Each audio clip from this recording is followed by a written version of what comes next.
Oh, I forgot to turn this back on. Let me double check. We're good? Okay. Bang! Hi, it's Twi. Hope you guys are doing good. Welcome. Happy 6/7 weekend. I hope you guys have been having a beautifully brain-rotted full start to your weekend. I've been up to like absolutely nothing but prepping this stream. I had some food and I've prepared for us today like a solid 6 or 7 tier lists. I'm sorry, today's going to be very stupid. Today is going to be a very, very dumb day, which I think is great. It's been a long while since our last tier list stream. I'm trying to think just how long it's been. I'm pretty sure it's been over a year. So we're gonna get to discuss maybe 1 or 2 old things. I think we got a lot of new debates, things that are very timely and relevant, which I think is of course thematic for something as timely and relevant as 6/7, obviously. But yeah, we have lots of very silly tier lists for today. Before we get into it, I haven't done my membership gifts for June, so we're gonna go ahead and send out some big memberships, see if anybody catches one. Bang. On YouTube side. Let's see who all gets them. Wow, look at the little chat notification. I forgot it does that. Thank you, Twi Telescopium, for gifting 10 memberships. Huge. Let's see who all got them. Mike Ox, huge. Got one. Flopman Show, Cream, Quinn, Miruru. Shiny! Yo, Shiny got one, huge. Noatsaris, Taiyo, Ryu, and Button Chain. Congratulations, enjoy your memberships.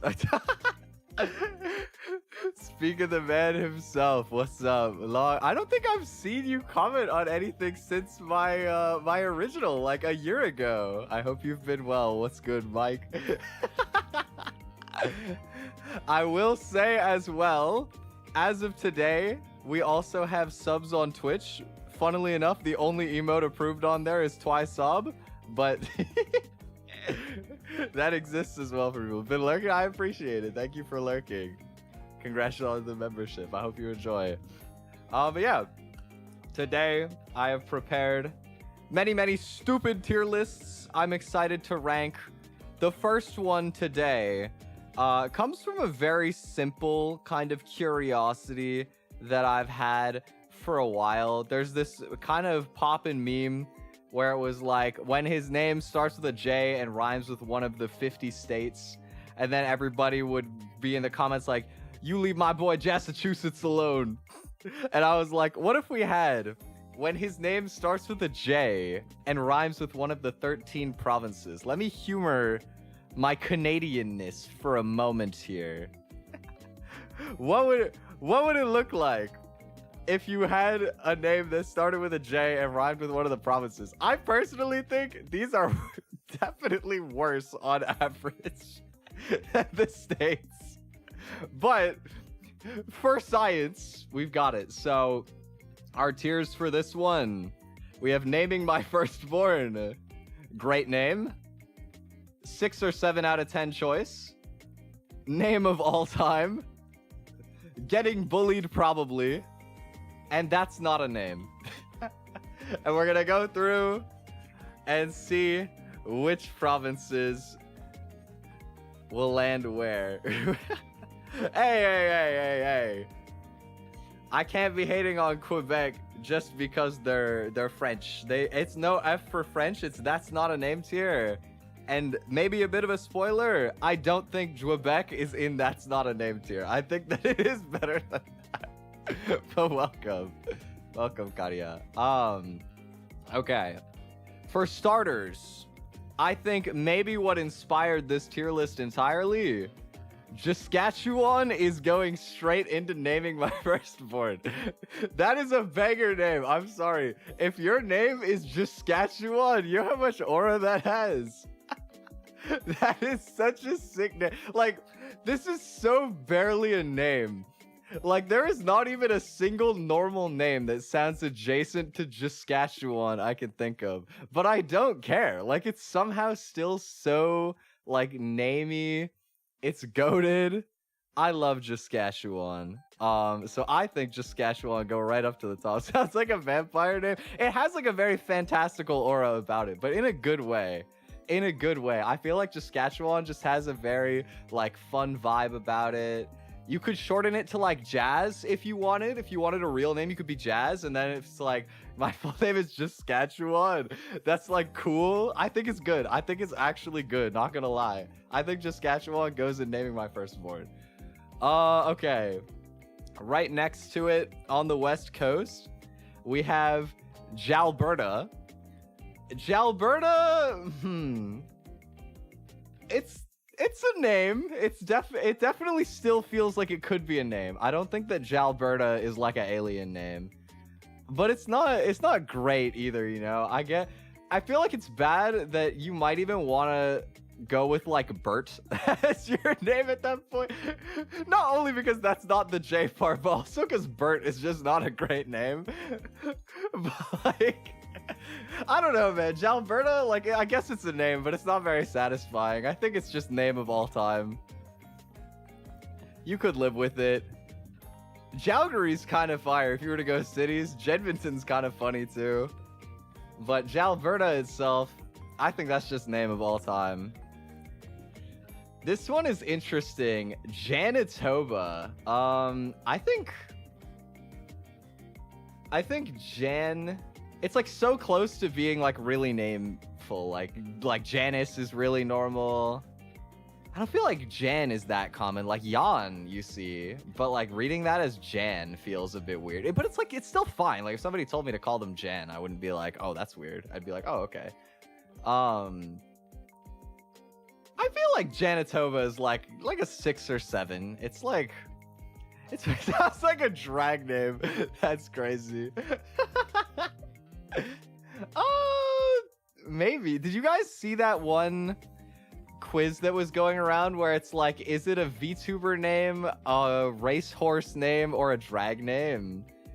I remember I watched Nahi do that, but I low-key don't remember most of the answers, so it'd be funny if I ended up taking that for myself. I remember all 3 of them. There was a page turner that went in all 3 categories, which I think is crazy. Maybe I'll go back and try that actually. But a lot of the drag names were kind of crazy. I feel like Janitoba would be pretty tame for a drag name.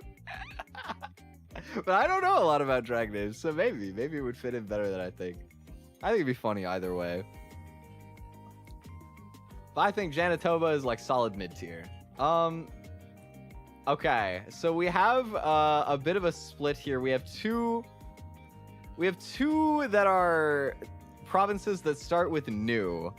And I probably could have done what I've seen some tier lists do for the American ones, where like, I don't know, New York becomes Jork.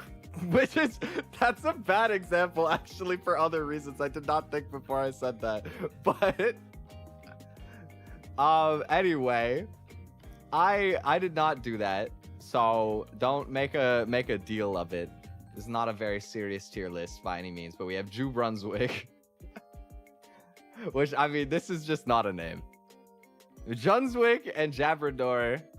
But I feel like Newfoundland or like Newfoundland is very much, you call it that. You don't call it Labrador. Like, this is maybe something that my non-Canadians wouldn't go with, but like a lot of people from there I've heard called like Newfies as well, you know what I mean? Like, it's definitely Newfoundland or Newfoundland in my brain. I think New Brunswick and Newfoundland and Labrador are definitely not names, unfortunately. As much as I think Labrador, well, naming a person Labrador would be insane though. I do love the dog. Naming a person Labrador would be crazy. It could be like, you would be bullied, but not just because it's a bad name. You would be bullied because that's not a name. Like, these just don't work, bro. These completely don't work, I think. But it is funny. John Terrio. Now, I'm totally unbiased here.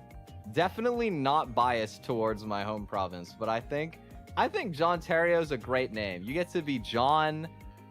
John Terrio also has, like, I don't know, if you were to pronounce it a little bit different, if you were to go like John Tario or something, I feel like it's giving like medieval jester or something. Like, low-key, I kind of like John Terrio. I feel like John Terrio might even be naming my firstborn, but also, I guess I can only have one firstborn, so it has to go great name.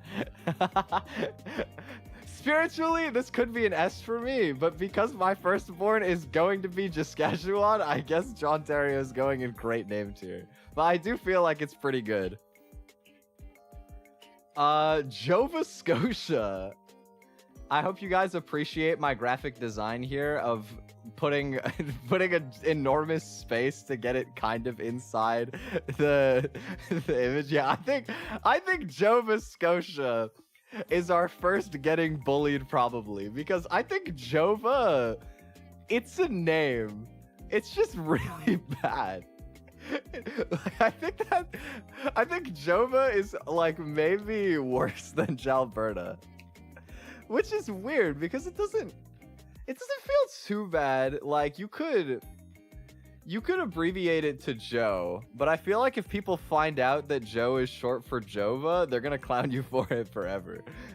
It's not like the worst because I can't think of what they're gonna bully you with on that. So maybe, I don't know. Is there?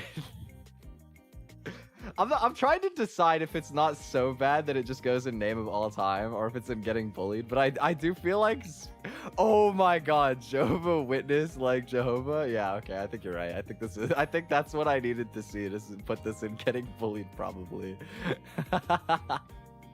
I think it is probably getting bullied tier. This guy, I am very Canadian. Right now we're discussing when his name starts with a J and rhymes with one of the 13 provinces, which is now a public tier list if you guys ever wanted to do this for yourself. Also, hi Finn. I don't think I said earlier, but hi Maple. Hope you guys are doing well. Welcome, welcome. Missed opportunity to have Prince Jedward Island and British Columbia. Well, I mean, we have British Columbia. That's like pretty close. I wanted to make sure that I was playing by the same rules on all of these, and some of them turned out really stupid as a result of it. Maybe it should have been Prince Jedward Island. Now, I think Jedward is a really bad name anyway. But Prince Edward Island. Well, I mean, so you could always go by Edward. You could always go by Edward. That is a big up of Prince Edward Island, is you could just go by Edward. Now, on the other hand, Drince is not a name. Well, it's not spelled like a name, but it kind of sounds like a name. I don't feel like it's actually the worst name. Like, being called Drince, like, that's, as a username, that would be cool. And so as a real name, is it so bad?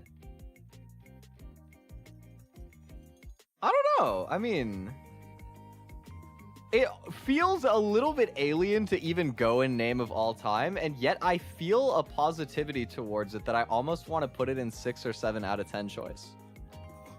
Maybe this is my hottest take of this tier list. I don't think Prince Edward Island is that bad, to be honest. Like, it's dumb. It's really dumb, but I kind of like it. So I'm gonna put it pretty high up, I think. Now, British Columbia, on the other hand, I think is kind of just a worse version of this. I feel like people are gonna call you like Jiddish or something, or like Jit. No, I'm gonna put British Columbia and getting bullied probably. I don't think that I mean, you could argue it as just that's not a name, but I do think that this one goes pretty low. You'd have to hide the name, but like, I'm not convinced that Drince has to be hidden. I'm not convinced. Like, I guess I am kind of convinced. Like, you probably, if my name was Drince Edward Island, I would probably go by Edward. But also, but Drince is cool though. I don't know. That's my thing. I think that I could come around to it. Like, I think that it would be weird enough that I wouldn't publicly wear it, but I also don't think it's like an objectively bad name. I think I might like that more than if I was named Jalberta. I'm not gonna lie. I think I would rather be Drince Edward Island than be Jalberta. I think that being Drince is better than being Jalberta. Maybe that's a hot take, but I think that this is better even if the spelling looks really weird.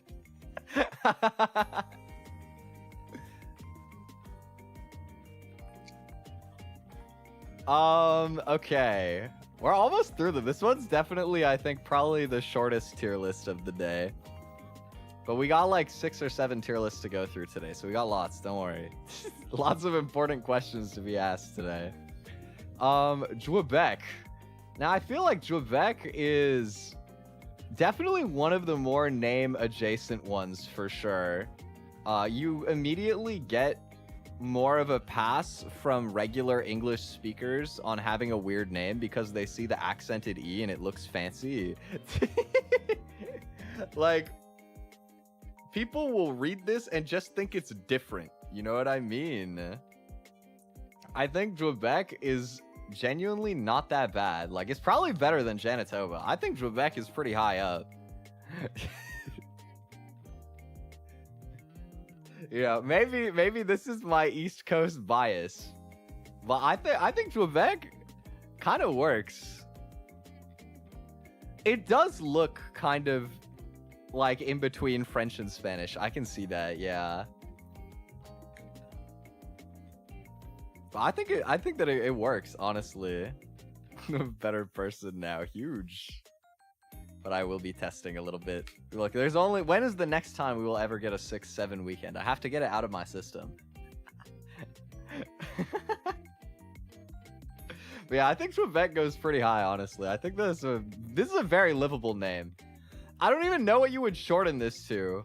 You don't really have a shortening. Like, you would have to go by some completely different nickname if you wanted a nickname. But also, I just think Dwebec kind of rocks, not gonna lie. Like, it's kind of sick. So I'm gonna leave that there. Jukon Territory. Well, I mean, obviously Territory is dumb, but let's not judge it for the territory part, right? Like, Drince Edward Island is still cool, but yes, exactly. No, I was about to say, people are going to make Juke on jokes. Like, I thought Juke. I don't know that Juke on D's nuts specifically works so well. But, like, there are a ton of angles for juking being used as a joke if your name is Jukon. You are getting bullied, probably, if your name is Jukon, I think. Like, more tangibly. Like, British Columbia is just in here because it's really stupid. These two, like, there's actual jabs that can be thrown. I think that this one is getting bullied, probably. Northwest Territories. Okay, hear me out, right? Hear me out. Obviously, again, you gotta look past the territories part. Northwest is trash, but Jorth is kind of a name, though. I feel like Jorth is low-key a name. Like, there are probably worse names you could go by than Jorth. That's not to say I've ever met a Jorth, but I feel like it's not that bad.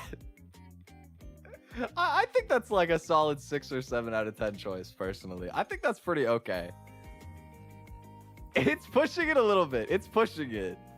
But I would still rather be Jorth than I would be Jalberta. Like, Jalberta, there's no satisfying name to come out of it. Jorth is a little different, but I feel like you could get acquainted with being Jorth. Like, that's not so bad, personally. I think that it kind of works. I like it. And last but not least, definitely not least, we have Junavut, which I think would probably be a very high tier. Like, you can be June if you want to shorten it, but like, Junavut is kind of sick. Like, I don't know. Yeah, like, that's a pretty good name. If my firstborn wasn't already being Jiskatchewan, like, this is a strong contender for sure. I think that this is This and John Terrio are the most, like, real names out of the lot, I think. You could give either of those to a real person, and it would be not even that weird. Which is a high praise for being named after a province. I think that if we were to have, like, my first 3 born, it would be Saskatchewan, Ontario, Nunavut, with an honorable mention to Quebec. I think that this is my proud Canadian names tier list. I feel pretty good about this one.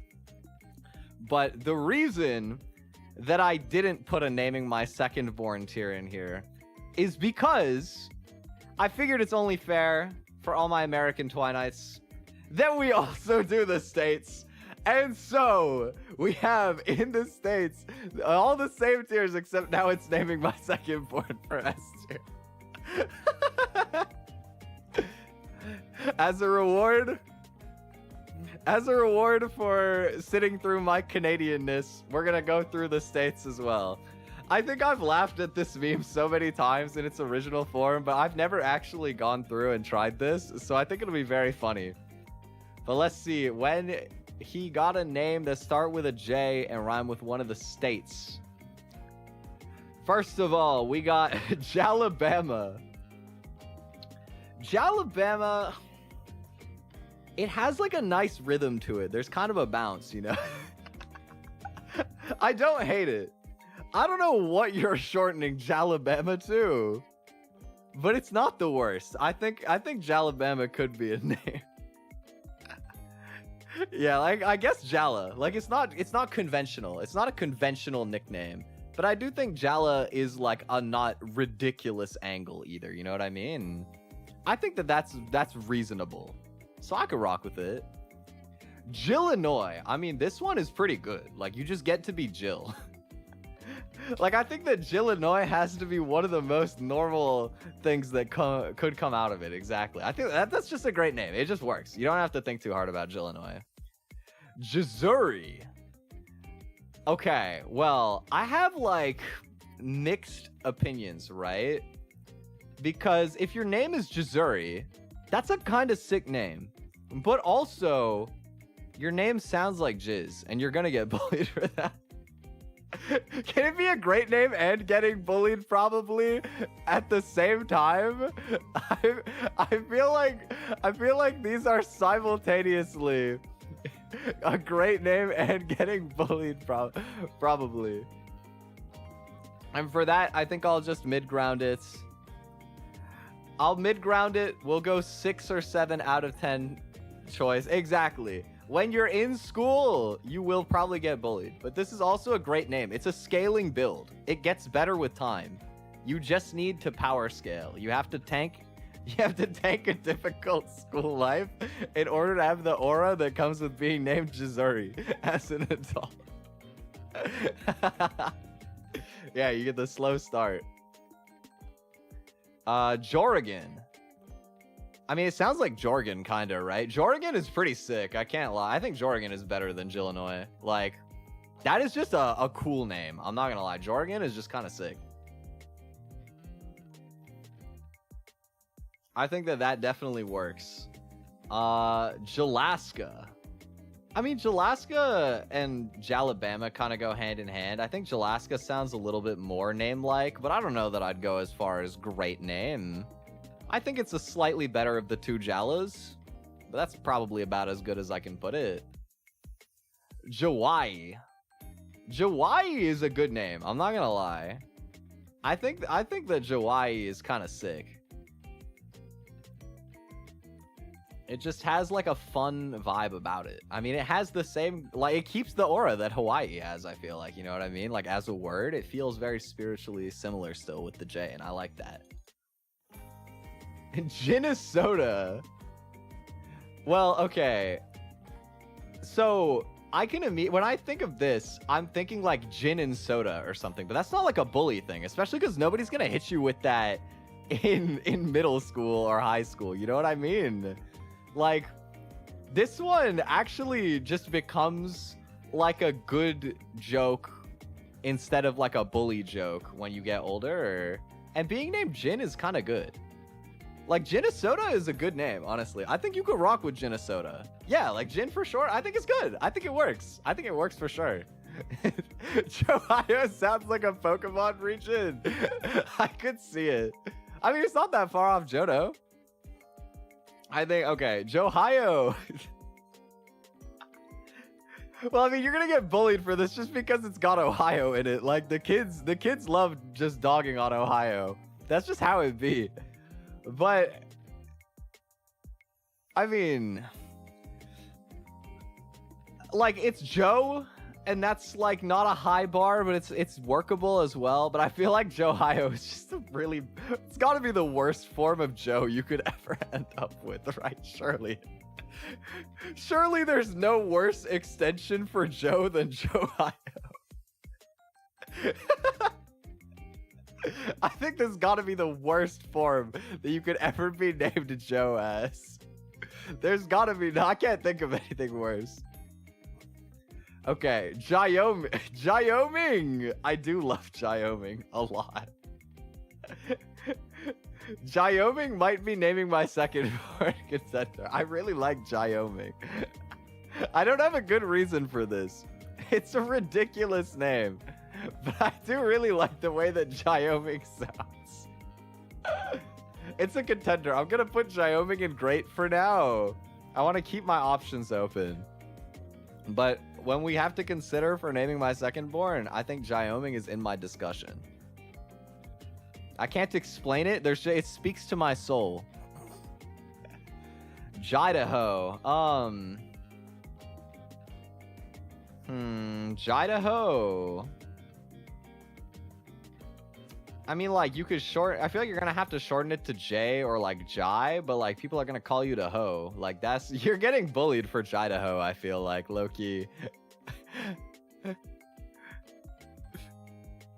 Oh my god, wait, Wyoming? Wait, Jai and Twi! It rhymes! Oh my god, he's like my son. I think you just sold me. I think you just sold me what I needed for Wyoming to be my second born.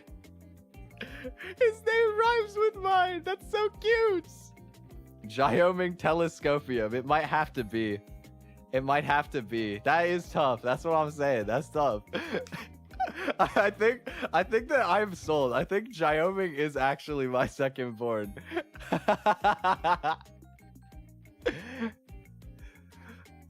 We'll get around with it. But I think that Wyoming is probably gonna stay. Mississippi. Mississippi is so funny. I'm not gonna lie. Mississippi is so funny, dude. It's terrible. It's really bad. And it has the same problem as what was the one that we were talking about before? It has the same problem as Jasuri, but worse. It's the same problem as Jasuri, but worse. It's even worse because it's got Sippy in it as well. Like, this is just Jasuri, but it never gets good. It just always sucks forever. I'm sorry to my boy Mississippi, but this one is just worse Jasuri. My bad. Joklahoma.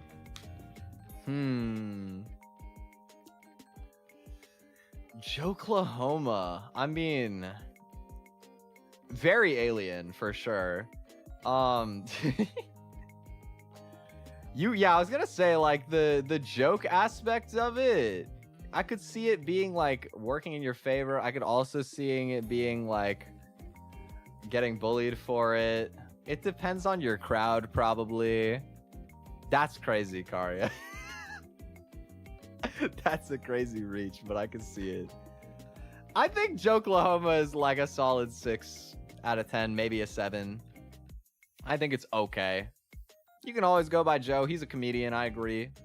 Joklahoma is not the worst ever. I think it's okay. Jontana, that's a good name. Broklahoma.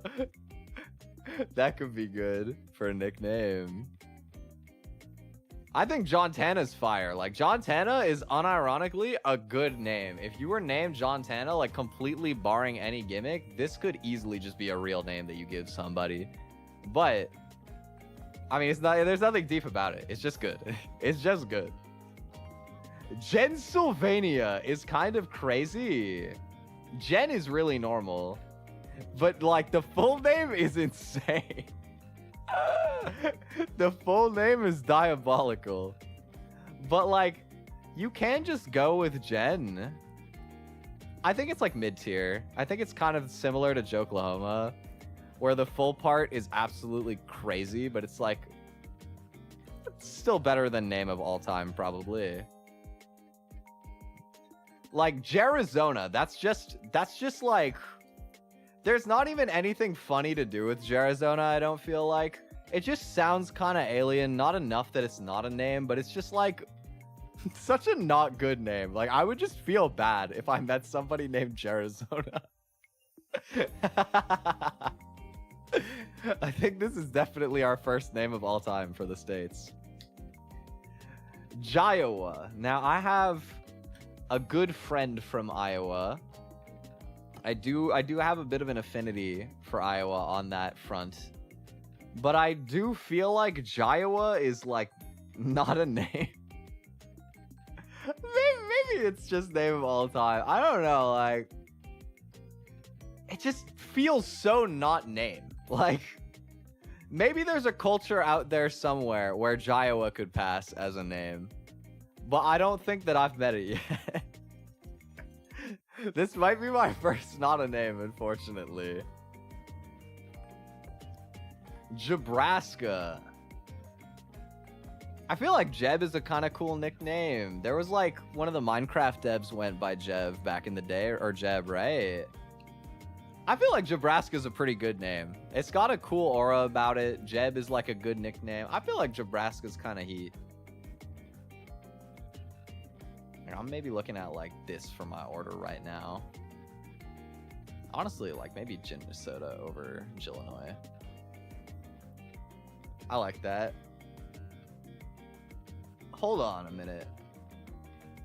What is...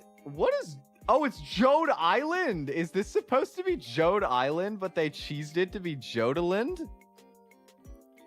That's going in That's Not a Name on account of I'm disappointed in them for not being Jode Island. Now, like, if your name was Jode Island, you're getting bullied for that. For sure. 100%.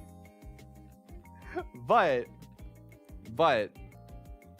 aside from that, it's definitely not a name. So, no cheating. Look, if I had the courage to call Northwest Territories and Prince Edward Island reasonable name choices, I'm disappointed in them for not having Jode Island be a real answer.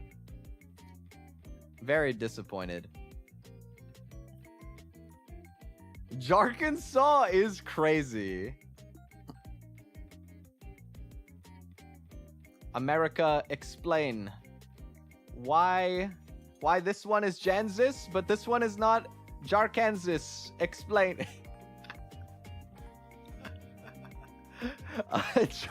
Jark is not a name. You're not wrong. There's like, what do you do with this?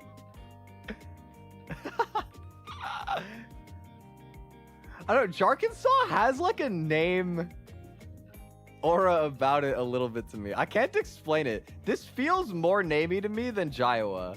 It's not a good name. It's just a name of all time. It's bad. It's a bad name. But I do feel like Jarkensaw does have a little bit of a name aura to me. Maybe that's just me. But I feel like I could see it. Jansis. I think Jansis is a solid mid-tier. Dude, I've looked at J in so many places it doesn't belong that it's starting to not look like a letter to me anymore in this font. Like, it's just like a symbol.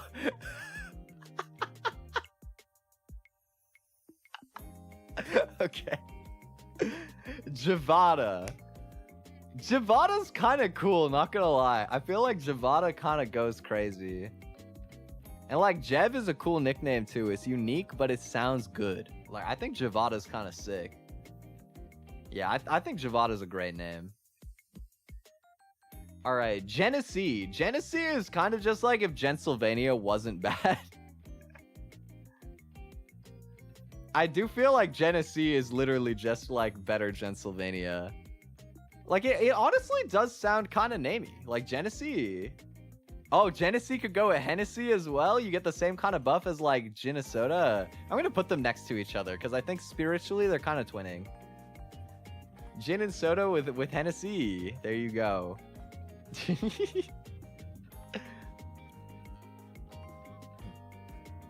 Do people ever make jokes with like Tennessee and Hennessy? Because I've never heard that before. I just kind of thought of it on the fly. But that feels like it's gotta have some sort of appeal to like the people of Tennessee, just on the count of it rhymes, and that's cool. Nah? Interesting. Okay, fair enough. Could be a start. I feel like we need a rapper to come up out of Tennessee and use this bar. Because that would go hard in a song. I'm just saying, like in a rap song, you rhyme Tennessee with Hennessy, that's gonna go hard. People are gonna be going crazy at that line. I'm just saying. I can't use it, but I'll put it out into the world. Jalifornia. Our third Jal here. We got Jalaska, Jalabama, and Jalifornia. I mean, these are just triplets, to be honest. I think that Jalifornia's got to just go up here.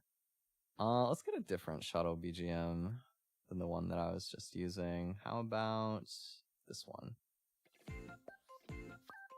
I like using this one too. Gentucky. Gentucky.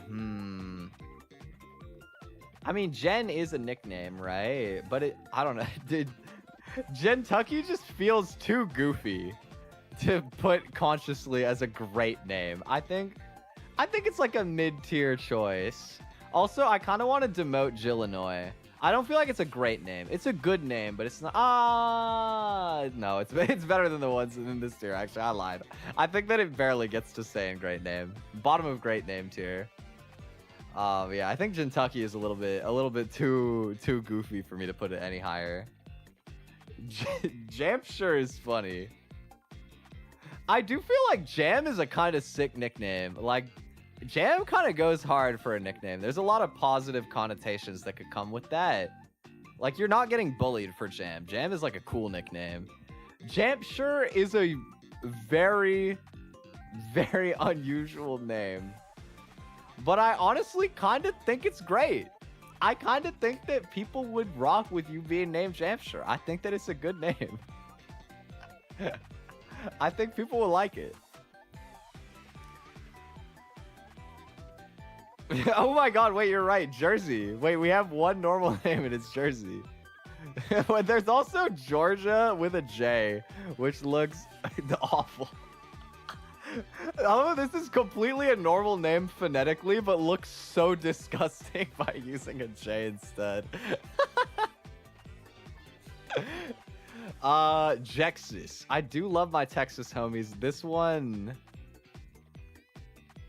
I mean, I guess you could go by Jex. No, this is name of all time from me. I don't think you get bullied for Jexus. It's just so not good.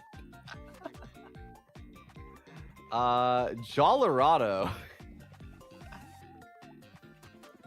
Jolorado, I think, is just name of all time. Because, like, what do you do with that? Like, it's a name, but like, what do you do? What do you do with Jolorado? What do people call you if not the full name? Like Jol, I guess, but it just feels like an odd nickname. You could go by like Jolly. It's like very silly, but like workable, I guess. Jexus isn't bad. Okay, Jexus or Jerizona? Yeah, I mean Jexus is definitely better than Jerizona. Maybe Jolorado and Jexus can go in 6 or 7 out of 10. Actually, you know what? They're sure. They're fine. I'd rather be named Jexus or Jolorado than Jarkensaw. Okay, Louisiana.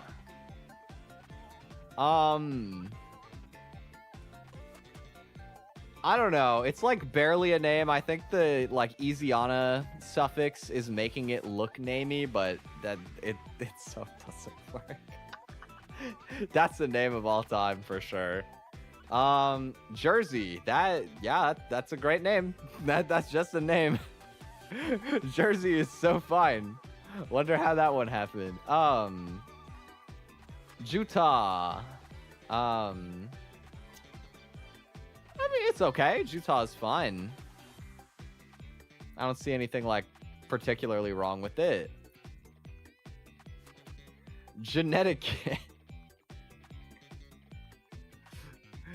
This is another one of those ones where it looks like it should work because it starts with John, but it's genetic. Wait, I just realized they also misspelled it. They wrote Genecticate. Yo, you stay off of my boy Genecticate, bro.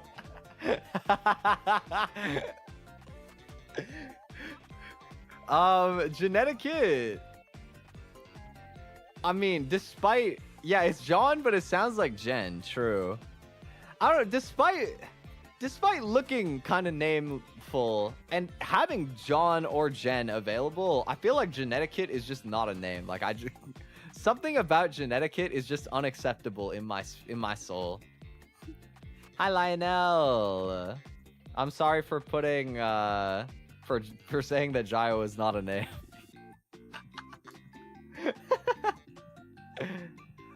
Jane is definitely a great name. That's just, again, that's just a normal name. That works. Yeah, that's just a name, straight up. That one just works. Jexico is kind of just Jexus, but cooler. I don't know that I'd put it in great name, but I do feel like Jexico is just the cooler Jexus. I like that. Germont. I mean, Germont works pretty well, honestly. I feel like Germont is a great name. That's got like a very cool thing. It kind of reminds me of Jermaine. Do people actually like be named Germont? I don't know if I've ever met a Germont, but it just works. Like it does work for sure. You know some people named Germont or Jamont. Okay. Yeah, I think that it works. I think Germont 100% works. Yeah. Definitely a good name. Delaware. I feel like there's got to be something that you're getting bullied for with Delaware. Aside from the fact there's no good nicknames, I feel like there's got to be something to do with like aware or gel. I don't know. I don't see the line immediately, but it just has such a bullyable aura. Like Delaware is just not a good name to have, man. Sorry to my boy Delaware. I think it's not good. Gerald. Well, I mean, yeah, so you can go by Jerry, which is good. It's spelled weird, but you can go by Jerry, which is solid. Gerald is not... I mean, I was gonna say it's not great, but actually Gerald has a kind of cool aura about it as like a thing. Like if I knew a guy named Jerry and I found out his name was Gerald, that's actually kind of sick. I kind of rock with that. I think that Gerald is a good name. The more that I think about it, it kind of grew on me. Okay, I like Gerald.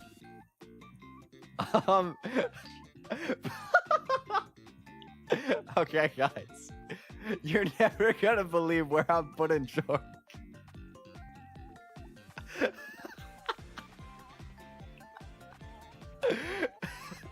Okay. Look, as much as I think that this is a strong contender for naming my second born, I think George does have to go and getting bullied probably. I think we need a new box. Hold on. Getting bullied, definitely. Oh, wait. Oh, sorry. No, this is editing the one that already exists. Okay. Getting bullied, definitely.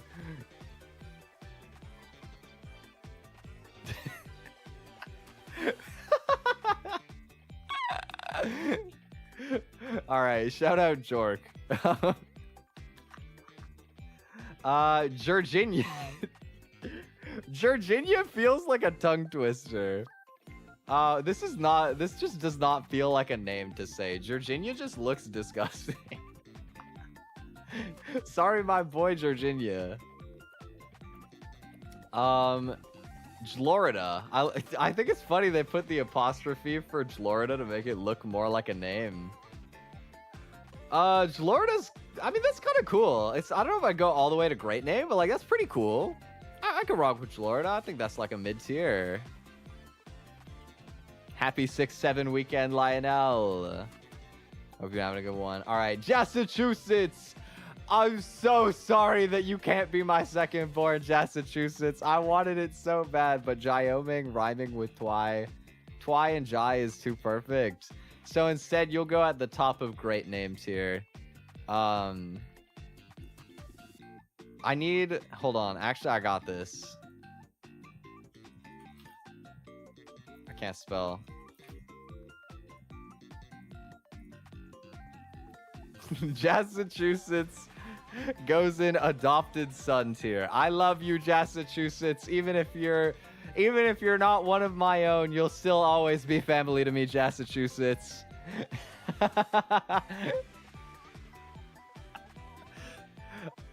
Okay. Cause I feel like my boy Massachusetts and Saskatchewan are like so spiritually twinning. Like they're twins for sure. As much as Wyoming speaks to my soul, Massachusetts and Saskatchewan, they just really belong to be like together as brothers, you know what I mean? So he's part of the family. Geraldina. I feel like Geraldina is kind of just worse Geraldine. I guess I'll put it in like 6 or 7 out of 10. Joshington, but spelled with an A makes it kind of cursed.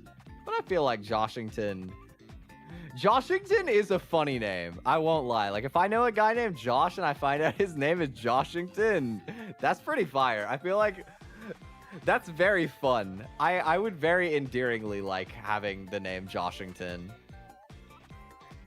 Georgia with a J is horrible. I hate this. Like, I think that even though this is perhaps like a top 3 most normal name on the list, you deserve to get bullied for spelling it with a J. This might be the worst G name that you could ever choose to spell with a J instead. Like, phonetically, it's fine, but it is awful. I still don't like Georgia with 2 J's, but even that looks better than having the G at the end but the J at the front. It just feels illegal. Man, we're already almost at the end. Jishigan. I feel like Jishigan... I guess it's like kind of namey, but like, I don't know. Name of all time. Jakota is a good one. I think Jakota is fire. I could rock with being Jakota for sure. Yeah, exactly. It's not funny. It's just good. Like, Jakota is just a cool name. And then, last but not least, Wisconsin. I think Wisconsin probably gets bullied. Not as badly as Mississippi, but similar. It's once again kind of like Missouri, but you don't get, like, it doesn't become good like Missouri. It just kind of, I don't know, you're just Wisconsin. But I think it's like not as bad though. It's like okay. And with that, we have now ranked the names of every province or state rhyming name that starts with a J.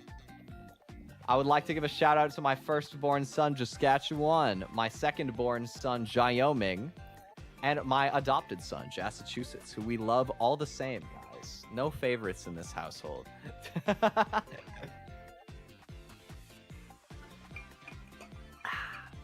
Okay. I'm pretty excited for tier list number 3. It's very silly. I need to get something up really quick. Let me download something quickly. I need to download an image that I can put up on my stream. So basically, last night I was trying to, or was it last night? I don't know, a couple nights ago, I was trying to play like some board games over the internet with one of my friends.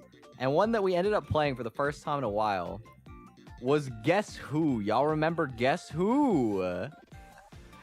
And I have to say, the people in Guess Who look a lot funnier than I remembered. Like, their faces are kind of crazy. There's a lot more, like, weird face shapes and funny or, like, interesting accessories. Like, defining features. I thought it was interesting. And a kind of passing thought I have is I wonder if you were to play a game of Guess Who and drop in some of my VTuber friends, how hard would it be to figure out who they were in a game of Guess Who? So, we've got all of my friends here. Our tiers for this one are 2 guesses, 3 to 5 guesses, 6 to 7 guesses, 8+ guesses, and just impossible. Also, I should put me in here, shouldn't I? Let me get a picture of me and like add that as well. There we go. We'll add myself. So, okay. We gotta get in the right headspace for this tier list, I think. Because we need to think about if you're asking questions that will narrow down the regular people, which ones would also land on like some of these crazy VTuber designs? You know what I mean? A lot of these designs are very like different comparatively, and so it might be rare, but there could be some, right? Peter's just plain chopped. Man, don't be dissing my boy Peter. Come on, bro. He's just a little lopsided. Why does Sam look like Garrison from South Park? Hold on, I like never watched South Park. Let me see. Oh, this guy. I don't know. He seems nicer. He seems a little bit nicer, maybe. Also, yes, thank you everyone for inviting Twi last minute. It's very kind. But okay, so like if I were to do me, for example, right? If you were to ask about long hair, I don't feel like long hair is a great question, but it's not a bad question, and I would be a hit for long hair. If you were to say colored hair, maybe to like, well, colored hair isn't that good of a question, actually, because there's not that many people that have like black hair. You know what I mean? There's only like 4.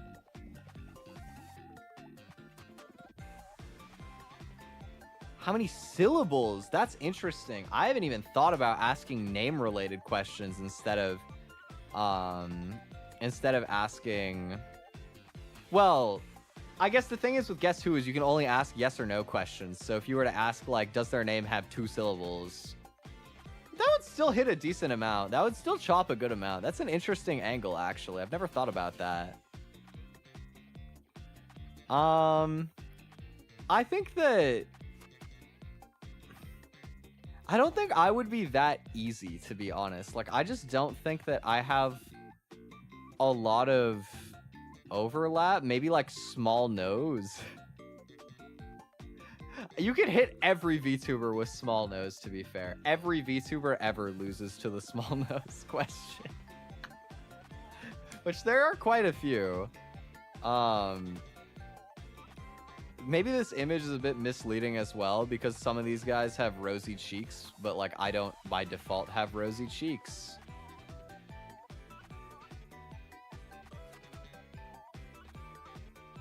Yeah, I think that I'm probably a pretty hard guess. I would put myself in 8+. I think that you kind of just gotta throw like a lot of questions to like narrow it all the way down if you're not just gonna like guess me off of vibes. You know what I mean? I've got Kid at the front of my list here. Let's see. So Kid has some pretty crazy hair. Definitely you could get him on having like short hair relatively. I don't know. You could like, I don't think that Kid is quite like blonde, but I would probably count him as blonde for the purposes of Guess Who. I don't think Kid is like an easy guess, but I do think that Kid is definitely like a 6 or 7. Are they a bottom is crazy. That would be really funny, specifically in the context of having a game like this where it's just all the normal people and one VTuber. Because like imagine you have to decide if you think that Sam is a bottom. Yo, it was kind of like that when I was playing though. Like when we started the game, my friend was like, in your opinion, has this person committed a crime? I said yes, and they disagreed after the game, and it was Max. Max was my person. I don't know, man. There's something about that big-ass mustache and his, like, uncaring, like, I don't know. It just feels like he's kind of staring through you. His eyes look a little bit, like, not present. I just feel like he's done something. He's hiding something behind that mustache. That's what I think. But like they had a lot of funny ones. Like when we started ours, their person ended up being Tom, and I asked, do you think this person would have done today's Wordle? And I almost guessed Tom immediately off of that being a yes. I should have. Instead, I took like 5 guesses or something, I think. But after the fact, they were like, I feel like Tom has committed something. I feel like Tom has committed a crime. And I was like, really? If anything, maybe something crazy like identity theft or something. And they were like, I think Tom has done arson. And I was like, you know what? I could see it. Pirating. I don't even think of pirating as a crime. But yeah, Tom could pirate it. I believe it.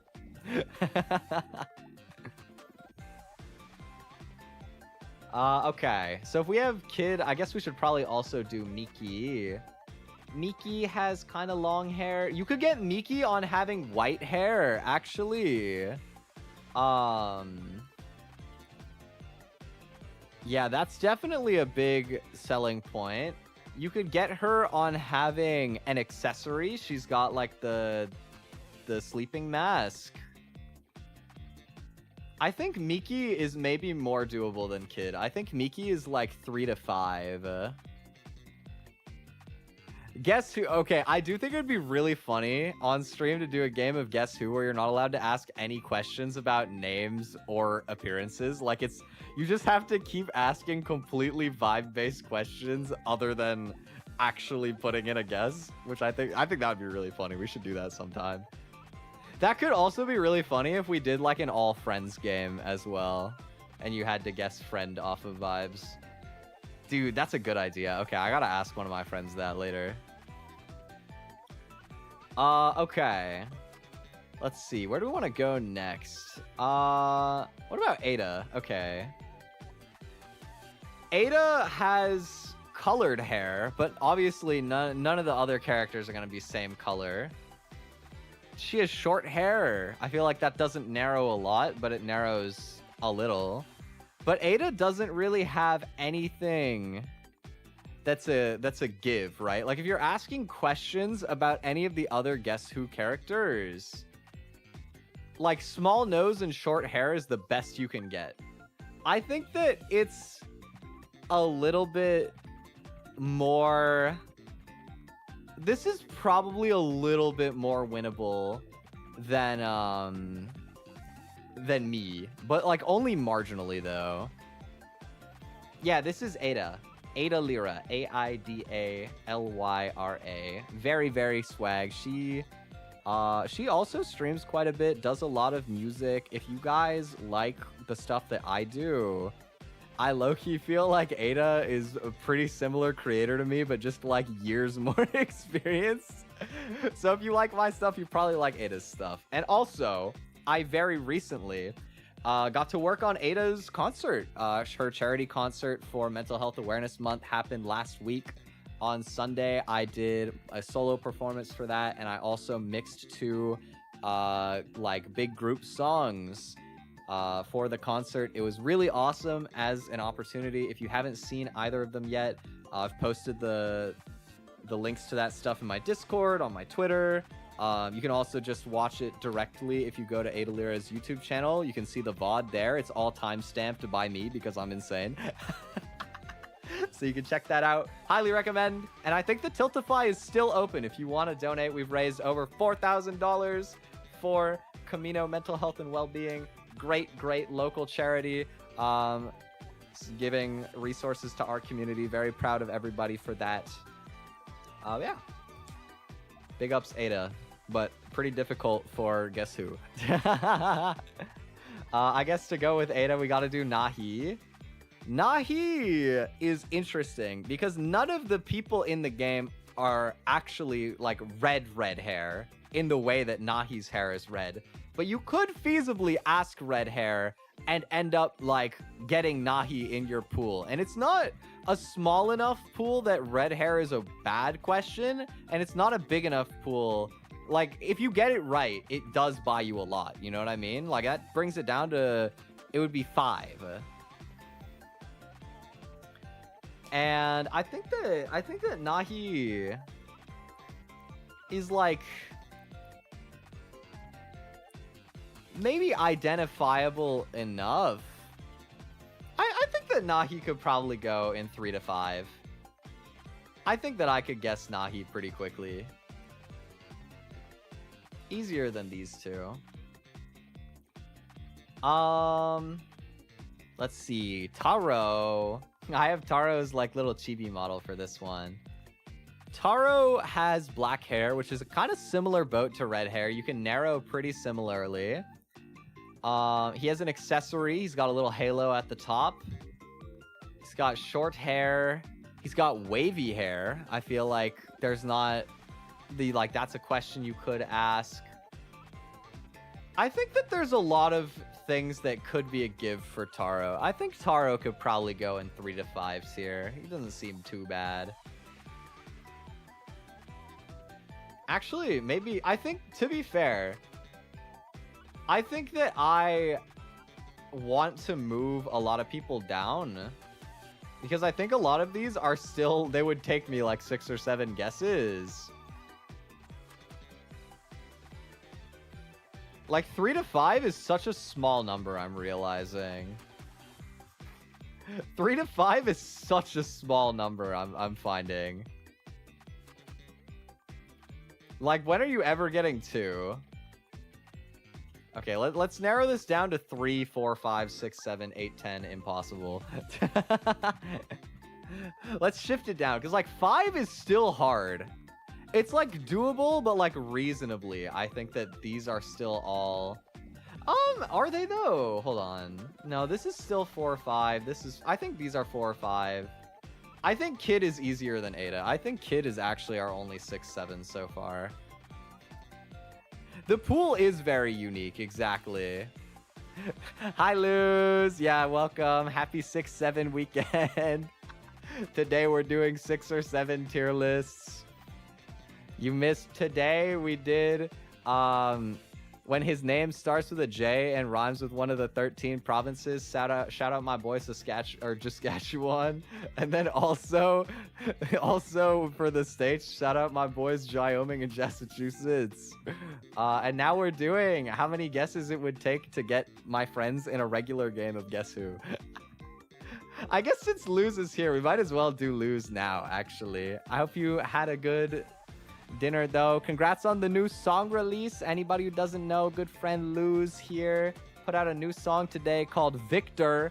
It's a banger. You should listen to it on YouTube. Proju_Luz.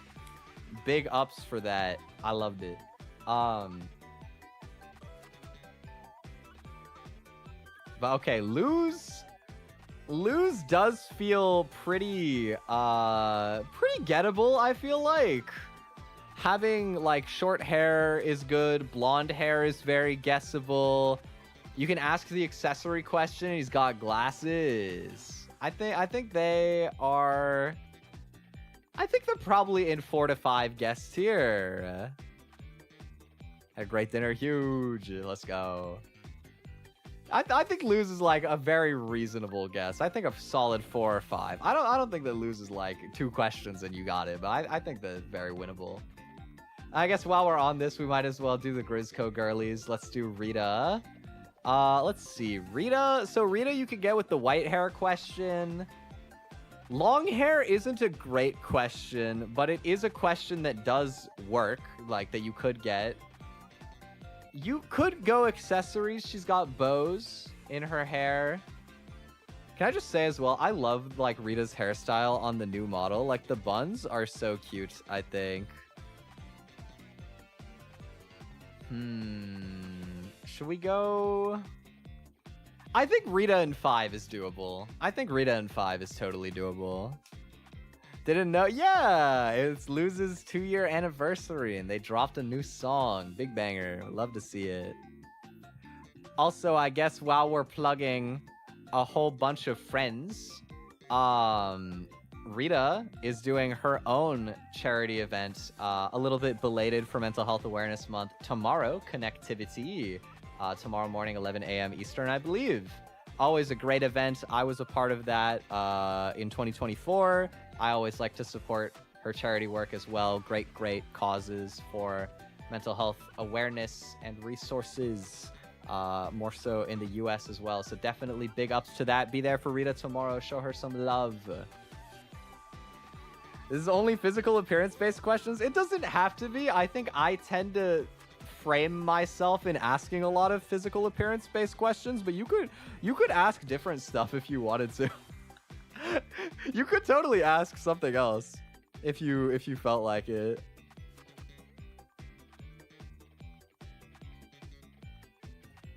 Also, hi Sumpfish, hi Shiny, welcome. Let's do Shiny as well. Now, Shiny is technically not a VTuber yet. Wait, my BGM ended. Hold on, let me put it back on. Okay. Yet, but we're gonna go off of the art that we have from our little group cover, Grizzco Girlies cover of Kasuki no Karte. Pretty old one, but yeah. Oh yeah, Rita was at Your Sound Matters as well. If you guys watched Ada's charity concert, you would have seen Rita as well. Her performance was so good. Oh my god, Rita's the GOAT. I love Rita. Yes, exactly. Keyword yet. That's what I'm saying. Keyword yet. But yeah, Shiny, if we were to go off of this design, has pretty normal hair. I feel like brown hair, not actually the most common on the Guess Who, but it's a reasonable question. Short hair, accessory. I think, relative for a VTuber art, Shiny kind of got a nose. Like, not really, but compared to the fact that everybody else just has like a dot, I feel like there's like a slightly bigger line. But like not really though. I don't know that I would go as far as to say it's not just small nose. Shiny feels like very normal guess, not gonna lie. None of them are that easy. I think a lot of them could be winnable in 4 or 5, but realistically they could end up landing further down too.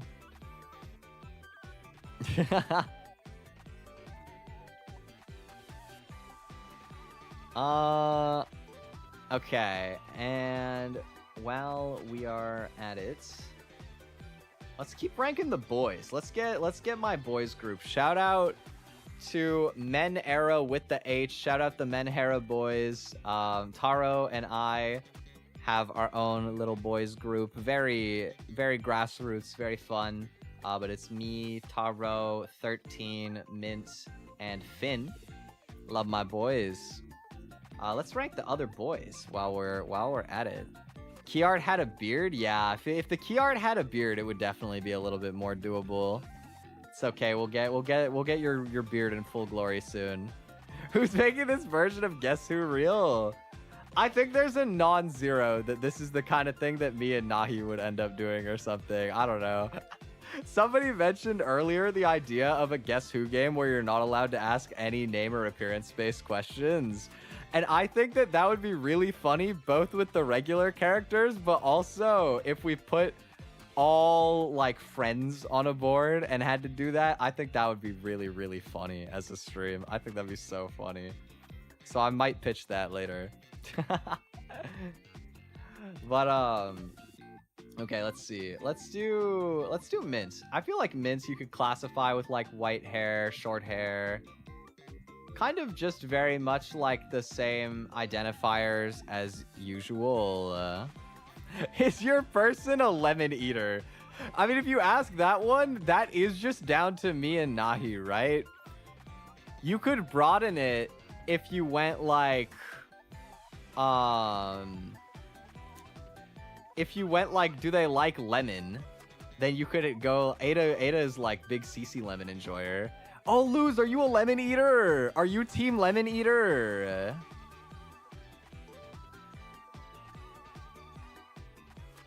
I love, dude, eating lemons is so worth. Finally, I feel so validated. I love my community. You guys are so real. Look, it's been a while since I've eaten a lemon, like just straight. But they're good though. They're good. And people who don't think they are tripping. Like if you get a little lemon wedge, like the temptation to just eat it instead of squeezing it, strong. Very strong. It's just good, bro. But there are a lot of funny questions that you could do for that, I think. Always when I get, yeah, thank you. Thank you.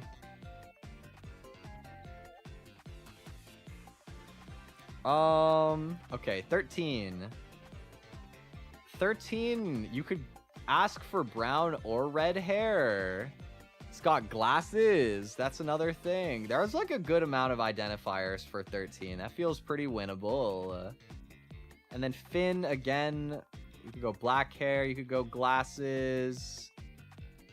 There's definitely some identifiers for Finn. I think that he's not like the easiest, but I think all of the boys are pretty winnable that aren't me. I think the rest of the boys are all like so reasonable to win in a game of Guess Who compared to myself. Okay. Let's see. We haven't ranked. Oh, I guess we do Seiya since we just did 13. Seiya having blue hair definitely makes it a little bit harder. I also feel like Seiya doesn't have a lot of strongly identifiable features. Like, in order to get Seiya, you kind of need to ask just like a lot of questions.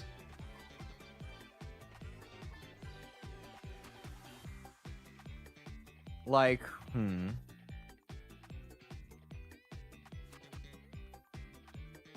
I think the more that I'm thinking about it, I need to redo my tiers. I think that all three of us are like, just the really like vibrant colored hairs are really hard, I think. I think Kid is harder than I'm giving credit for, and I think a lot of these are as well. Like, Mint doesn't have that much that's identifiable. I don't feel like Rita does either. Shiny's got the mustache. I think Shiny can stay here. I feel pretty okay about the rest of these being in 4 or 5. But I think that Mint and Rita are a little bit harder than I was giving credit for. They're kind of twinning, honestly. They're like more similar aesthetically than I've ever noticed. Swag. Okay. We haven't done Koi yet. Koi, I mean, her hair is like a little bit bluish, but I would probably still consider this like, by normal standards, maybe like black hair.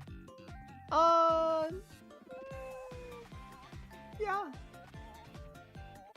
She's got not a lot outside of that though to go off of. Like, honestly, what do you ask for Koi? Like, just straight in terms of like appearance wise, I feel like Koi is very, very similar to me in like the kind of things that you could ask. You kind of just don't have like any good tells, Loki. Lara, on the other hand, I think Lara could be our only 3 guesser, maybe. Cause like, blonde is a super normal hair color. The glasses, the long hair, like, there are a few very reasonable questions that could easily just narrow you down to Lara in 2. Like, I guess if you were to go blonde, glasses, you have a 50-50 between Joe and Lara immediately. And I think I win those. I think I win those. So I'm going to put Lara in 3. Just 'cause I think it's funny as well. But I think Lara is so gettable. Let's see. I haven't ranked Nivu yet. Nivu has like very reddish orange hair. You could get him on red hair. You could get him on glasses. I think Nivu is like a solid 4 or 5. We can do Calico. Calico's got a hat. Hat is a pretty big one. That's a reasonable question that can give you some information. I also think like I don't think Calico's hair is meant to be gray in the sense of aging, but I think it's close enough that you could lump her in with the gray hair. Oh no, but I do think Calico is like very winnable for sure. Lots of accessories. Like low-key, Calico could maybe be in 3 tier as well. There are a lot of questions that you could ask that would like end up hitting Calico. I think Calico can be a 3 guesser as well. With the right angle, Calico is so winnable. Keiko. Keiko has glasses, black hair, long hair, big accessory with the bow. I don't know that it's quite like a 3 guesser tier, but I think that Keiko is like very winnable. Keiko's been good. It's been a while. It's nice to see them again recently. And then Sev is the last one I've got. Sev, I mean, Sev's got to be pretty winnable, right? You could go... Oh, wait, I just realized with Nahi, you could ask pointy ears as well. Because I was just thinking about that for Sev. You can ask pointy ears. You can go blonde. Accessories. There are a lot for kind of both of you, actually. Okay, I'm going to move Nahi up, I think. We're going to have Nahi and Lara in 3 tier. And then also Calico and Sev, I think. I think this is my friends guess who tier list. I think that if you were to try and pin down all of my friends to guess who tiers, this is where I would rank everybody. I just realized that my graphic is covering a little bit. Sorry, Keiko.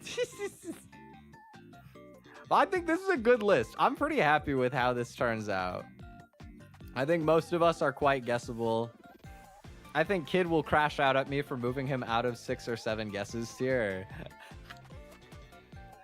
Honestly, nah. You know what? I think Nephew can go in 6 or 7 tier. I believe in you, Nephew. So we're just not even gonna use 8 or 10 guesses. Let's just get rid of this tier. Who needs this tier? It's like the thing of how D tier is pointless. Although we basically have S, A, B, F. But okay, our final list looking a lot different from how it started, maybe. But I'm pretty happy with this conclusion. I feel pretty good about this one. Yeah, I kind of stole it from Nahi. Because Kid always calls Nahi Unk. And so she calls him Nephew. And then he started calling me Onk, like Aunt Unk. I am Onk to Kid. I am Aunt Unk. So I guess by default he is Nephew. And I do feel like Nephew is a very fun, like endearing name to have for somebody. But shout out Kid. That's my boy. He also is just so Nephew core. Like he's so brain rot. Him and Miki. Oh my god, y'all. I've mentioned this on stream before, but to give you just an idea of how like child-brained these two are, it's actually diabolical. I remember one time I made a reference to All Star by Smash Mouth. And they didn't get it for like, it was to Miki. I said it to Miki. She didn't get it right away. And then after a bit, she went, oh, I've seen this in a TikTok before. And then Kid agreed. And I was like, oh, my bones. My bones. Or like, recently, we were bonding over Vine. We were reminiscing about Vine. And I was trying to like, and you know, like stuff of that era, like doing the little cool S. You guys remember the Superman S that everybody would know how to draw in middle school? We were trying to like bond in that kind of headspace. And so I mentioned the old YouTube logo, like when it used to be the little TV box. And they looked at me like I was crazy. They looked at me like I was crazy. And I was like, what do you mean? I thought we were on the same team. Anyway, I love Miki and Kid. They are so baby, though. Oh, my God. Nephew and Hamter. They are diabolically babyful, and that's okay. Wasn't there for Vine? Fair. Really? But your profile picture is a Vine, though. Bro, you're rocking the Prankum John. I remember that. Look who fell asleep first. Prankum John. Ah. Okay, but here's the thing. I'm the same. I didn't actually use Vine when I was a kid. I watched Vine compilations on YouTube like crazy, so I still know a lot of the references. But I wasn't like on the app like that for real. I think you're still in. I think you're still in the club for that. Really? Nobody ever knows this? No, come on. This is so normal. Maybe it's just because I really like Caleb City. Maybe it's just because I've been watching all of Caleb City's skits for like the better part of a decade. But like, come on, bro. Like, that's iconic. That's classic ball knowledge right there. Anyway, if nobody else knows, I know. I got you, Mike. Okay. The next tier list that I have prepared for today. This one is an interesting one. That has become kind of a point of discussion for many cute things recently between me and a friend of mine. I decided to go with Pokemon for today. But the idea is, of all of the starter Pokemon, who are the most bowlable? Who would make the best bowling balls, okay? I love bowling. Spiritually, very funny. I'm terrible at bowling. Fair warning, I suck at bowling. I'm not speaking from any sort of expertise. I just think it's a funny concept to look at very rotund, cute things and call them bowlable. My bowling ball sons. So, we're gonna go through all of the starter Pokemon and determine how good they would be for bowling. So our tiers for this one are Strike, Spare, 6 or 7 pins, Hit a couple maybe, Gutter Ball, and Doesn't even roll. I have a feeling we'll be filling out all of them, probably. No, I'm very excited. As you guys know, I love Pokemon. The topic very, very near and dear to my heart here. Yeah, this is a very philosophical analysis here, but also physiological. You gotta really rack your brain for this one. It takes a creative mind for this dilemma. So I hope that we can combine our expertise here. So for starters, we have my OG son, Bulbasaur. Bulbasaur, I mean, so he looks kind of rollable. You know, like the bulbous kind of end to him. I feel like you tuck the legs in a little bit. It's got a little bit of like a cylindrical vibe. But the problem is, I think that rolling him straight would be really, really hard. I think you could roll a Bulbasaur, but the problem is I think he's going in the gutter every time. I love Bulbasaur. I don't think he would be very good for bowling. I think it would be very hard. Yeah, it would be too wobbly, right? He's like a bit too lopsided. His head is too big. The bulb is really big. It's got a lot of rotund shapes, but they're like different sizes in a way that won't work, unfortunately.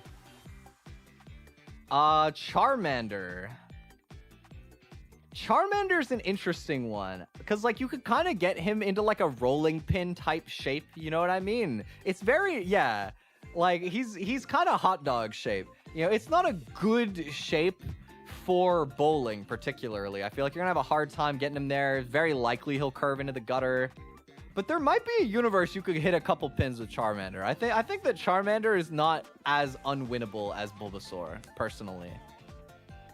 I think that it's possible. I think that you could maybe get like a couple before he rolls in at the end. And Squirtle. I think Squirtle is our first obvious strike. Like, you put him in the shell, that's a perfect bowling ball. Exactly. Like, you're just curling at that point. Like, that's perfect. He's actually like such a good shape for bowling. You could probably even like, there's a bit of a rim to the shell, so you could have like a good gripping point before you throw. Like, I think that Squirtle is a very high contender for the best bowling ball.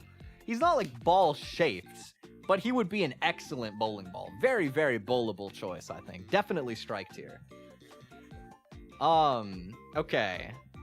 Gen 2, Chikorita. I mean, Chikorita is... Would Chikorita even roll? I feel like it's kind of the same conundrum that Bulbasaur has.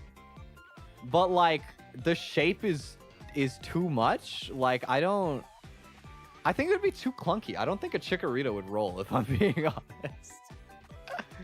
You could get it to, like, tumble a little bit, but I don't think that you could ever classify this as a rollable shape. Cyndaquil, on the other hand, I feel like Cyndaquil could probably ball up pretty well. I don't know if I would go as far as a spare. It may be, honestly. I think Cyndaquil looks pretty rollable. Like, I don't know if it'd be perfect. It might be a little bit, like, bumpy, but I think that Cyndaquil seems, like, a spare seems hittable with Cyndaquil. Video cooking a Chikorita? No! I know the video you're talking about. It's evil. Chikorita is like daughter, bro. You can't do that.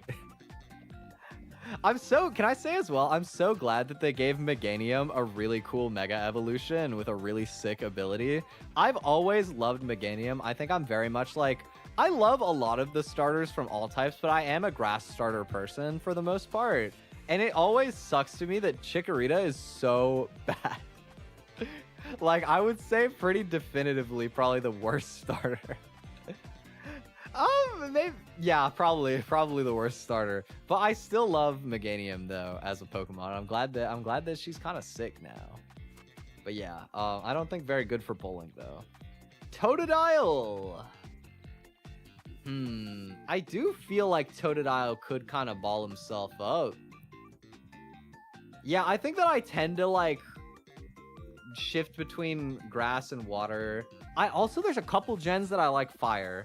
I kind of be playing all teams for real, but I just love Pokemon, man. I think Totodile is probably... He seems ballable. I think 6 or 7 pins. If he like tucks himself in, I don't know if it'd be smooth enough to hit a spare, but I think you could get pretty good. But yeah, if we were to talk favorite starters from every gen, I think Bulbasaur for Gen 1, Chikorita for 2, probably Trico for 3, but Mudkip's close. Turtwig for 4, shout out my favorite Pokemon ever, my OG son, but also I like Piplup a lot. Gen 5, unpopular opinion, I love Tepig. Gen 6, probably Fennekin, but I also really like Froakie. I like both of these two quite a bit.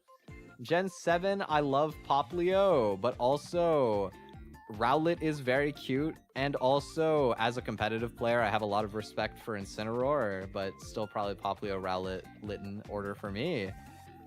Gen 8, I definitely like Grookey the best, and then Gen 9, I originally took Sprigatito, but I think I like Fuecoco better now. He's just like so dumb. I love him. But yeah, I have a pretty big variety, but I think in the early gens I was super grass pilled. Okay. Trico is definitely like the same as Charmander. Like Trico and Charmander kind of go hand in hand. I think that Torchic, the head is a little bit too bulbous. It probably has the same problem as Bulbasaur. And Mudkip...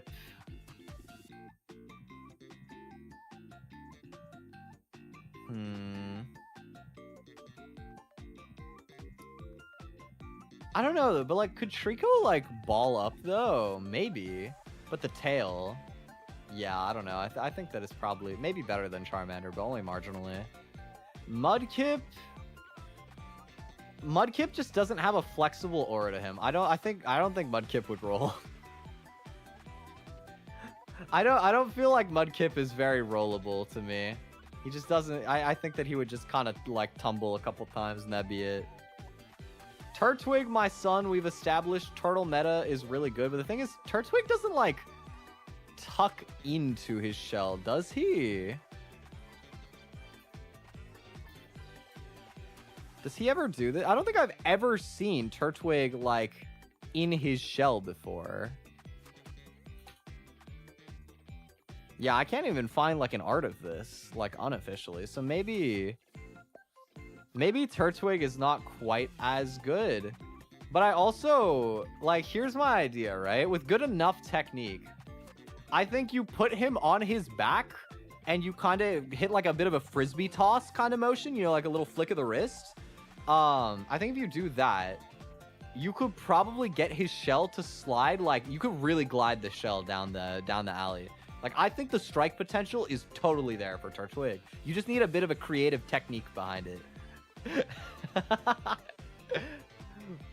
Like, again, it's not exactly the most bowling ball core, but I do think the technique is very much there. You could hit a strike with a Turtwig. Chimchar. How are you rolling a Chimchar? Actually, he could kind of ball up. I think I could imagine Chimchar balling up in the same way that like a Totodile could. I think that you could definitely... Yeah, exactly. Fetal position. I think that he could get into fetal position. His tail is really small. Actually, his tail is small enough. I think that he's probably with Cyndaquil. He doesn't look as bulky as Cyndaquil, though. So maybe he wouldn't actually be strong enough to knock the pins down. Like, that's the advantage that Totodile have. I feel like Totodile, he can't ball up as good as Chimchar, but he's, like, hefty. You know what I mean? Like, if you hit the pins, he's gonna, like, knock down a little bit. There's a bit of a domino effect. Chimchar looks like a little dainty to use as a bowling ball. But, like, the shape is there, so I'm still a believer in hitting, like, a good few down. Yeah, the pins are. Exactly. Like, you do need a little bit more force than you would think. Piplup, I don't think would be able to ball up. I don't think he could do that. The head is, like... His body is really fat, so I actually kind of think with, like, the perfect roll, you could get him all the way down. It's kind of like Chimchar. Like, he's kind of tubby. Oh, wait, Penguin Slide. You're right. You do it like a missile launch? Oh, wait. I was about to misassess this so badly, but you're so right. You're so right. You could Penguin Slide him, just like a little rocket launcher down the... It's like curling again, right? You just send him, like, cruising down the middle. And, like, that head looks strong. I think that he could probably hit a strike. You hit, like, good slide down the middle. That seems so winnable. Okay, I'm sold, actually. I'm sold. I think that Penguin is strike tier. You're right.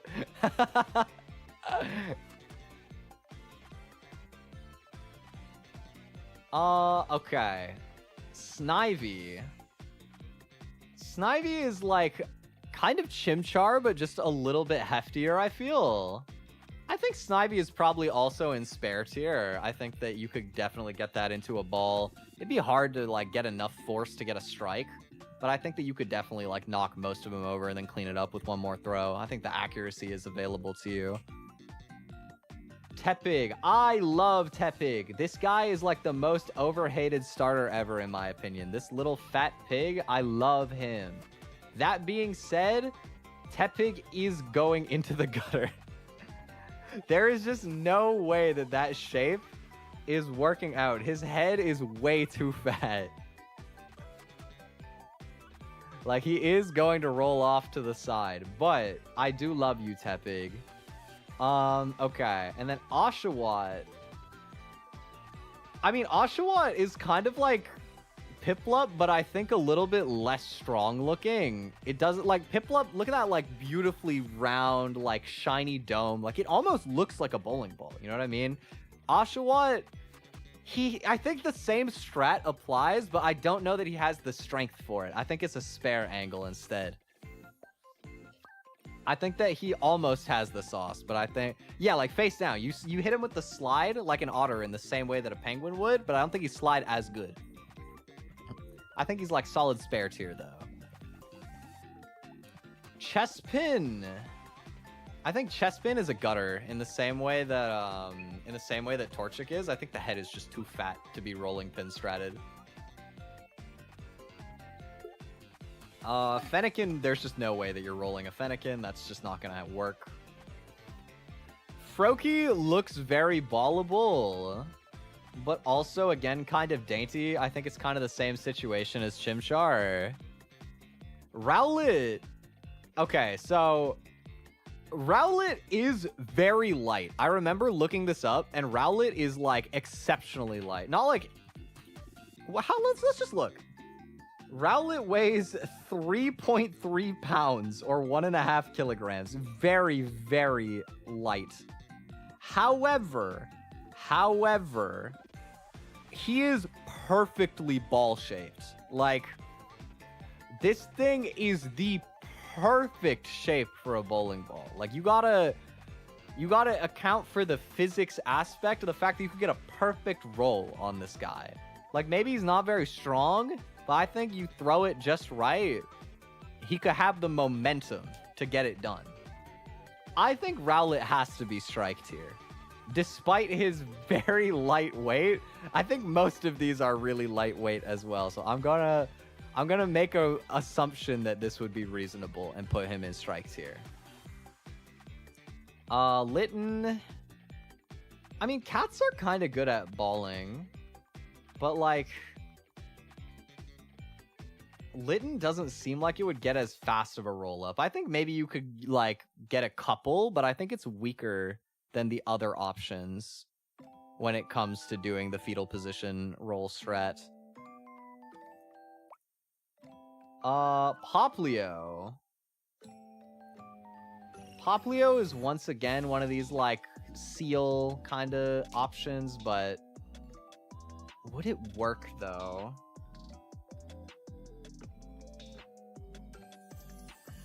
I think you could slide it. I don't think it'd be as good as Oshawott, but I think it's probably like a 6 or 7 pins angle. I think you could definitely get some down. It's just not as strong.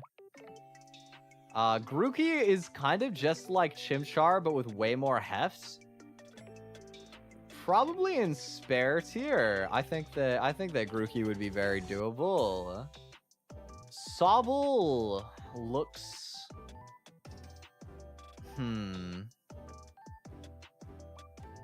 Would you be able to ball up a Sobble? I feel like it'd be kind of wobbly. Maybe you could get a couple. Maybe you could get a couple pins. Quaxley. I'm not convinced that he wouldn't gutter. I think his head is a little bit too large for the rolling pin strat, and I don't think that he would be a slidable bird. Sprigatito, probably like just a little bit bulkier than Litten, but not as good as like Grookey. Fuecoco. Fuecoco is like so close to being such a good bowling ball. He's so close. But I know he would be clunky as hell going down the lane, bro. He would be so clunky. But I mean, he's so fat and round. There has to be a way that he could get like at least into 6 or 7 pins here. Because like if he's hitting anything, even if he has like no momentum, he's just so fat. He's just such a unit. It has to work out. I'm saying the alley is like an average slipperiness, like not like a freshly like cleaned, but also not like awful either. I think he could make it down. You know, if you throw him hard enough, it might not roll exactly, but I think he gets there though. I think he gets there, you know what I mean? And then Score Bunny. I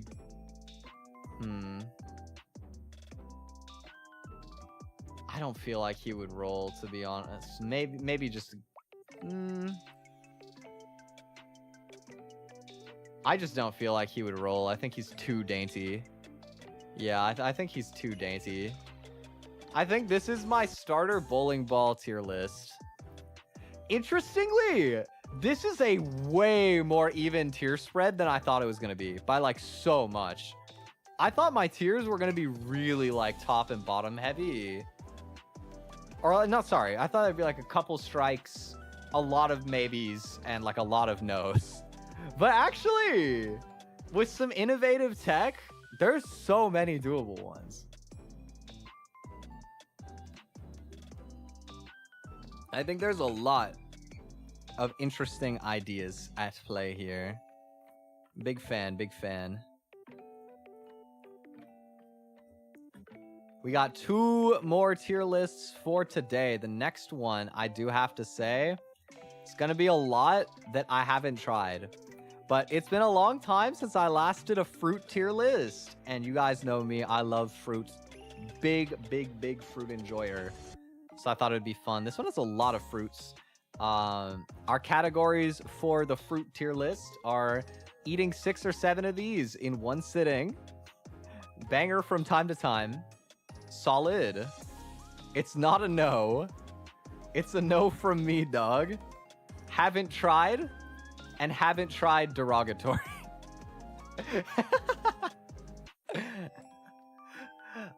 So this one will be probably the most opinionated tier list for me, I guess, but I love fruit.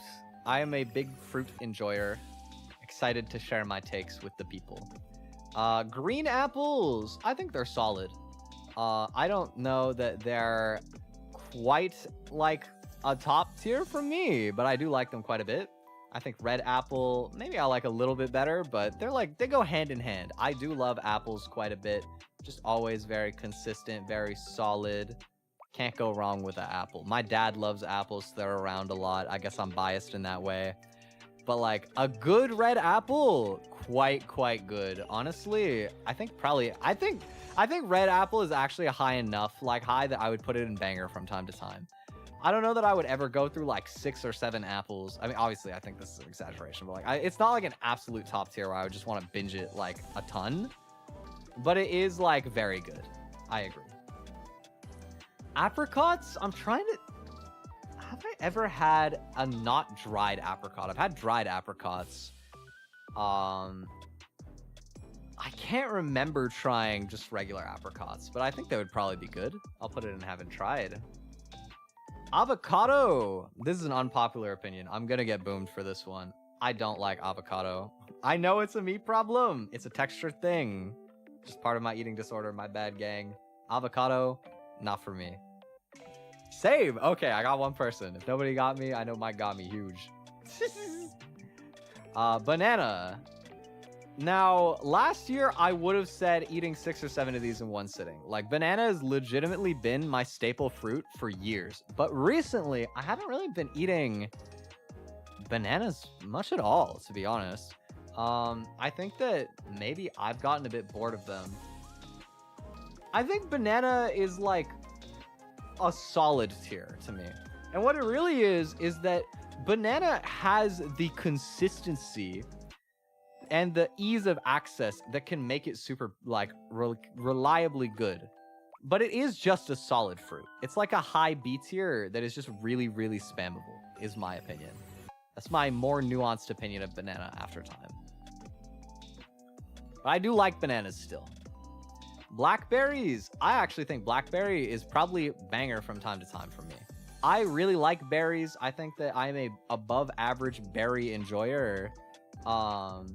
And blackberries are quite good. I will say I think they're even better if you have them in like yogurt or something. Blackberries with like yogurt go so well together. That like little bit of extra sweetness does so much for them. But honestly, even just straight up, honestly, maybe I'll put them at top of solid actually, because I think I'm gonna have enough that are like standalone really good that I would think this is maybe a bit like strong, but I do legitimately think that the ceiling for blackberries is very good. Blackcurrant, I haven't tried. Blueberries, definitely in banger from time to time. I mean, obviously I could eat way more than 6 or 7 blueberries in one sitting. But yeah, I do be eating quite a bit of blueberries. They're really good. Love me some blueberries. Probably my second favorite berry. I really like them. Just very tasty. They're just good. Cantaloupe. This might be a controversial take.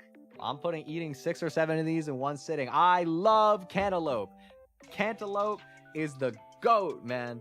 Such a good melon. It's like so refreshing, but also it feels so satisfying to eat. There's lots of vitamins in there. Like, I feel like they have enough flavor to me. I really enjoy eating them, but they give me like the melon experience still. You know what I mean? I love cantaloupes. I think that I have a bit of a bias because for a long time, something I've done when I have to record vocals on a day is that I'll start my day by eating cantaloupe so that I get a lot of water, but also I'm full. And that is like really clutch for me. But even not having done that for a while, I just really like cantaloupe.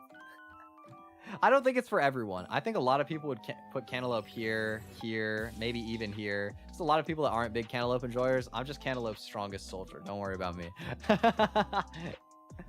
I just love cantaloupe. Coconut. I think coconut is banger. I know some people don't like it. I think the flavor of coconut is delicious. I love coconut, dude. I think I've only ever tried the flesh, like, not like shaved coconut, but like just the actual flesh, like maybe once. But like coconut is just really good. I just love it. Big ups coconut. Very tasty. Cherries for me are like, it's not a no, but they're not that good and they're really annoying to eat. I'm sorry. I know that some people really like cherries. My dad likes cherries quite a bit. In my case, I think they're like pretty good, but the pits are like really annoying to me. So I will eat cherries if they are there, but I would not go out of my way for cherries. Always have a trash can. That's valid. I think that is a good strat if you're gonna do it. Like I would sometimes do that with watermelon for like the big like black seeds. Use tech when eating? Maybe I just don't know the cherry tech. Hold on. What's the cherry tech? Enlighten me.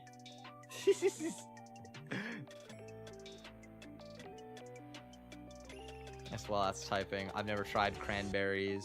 I don't think. Or wait. I think I have actually.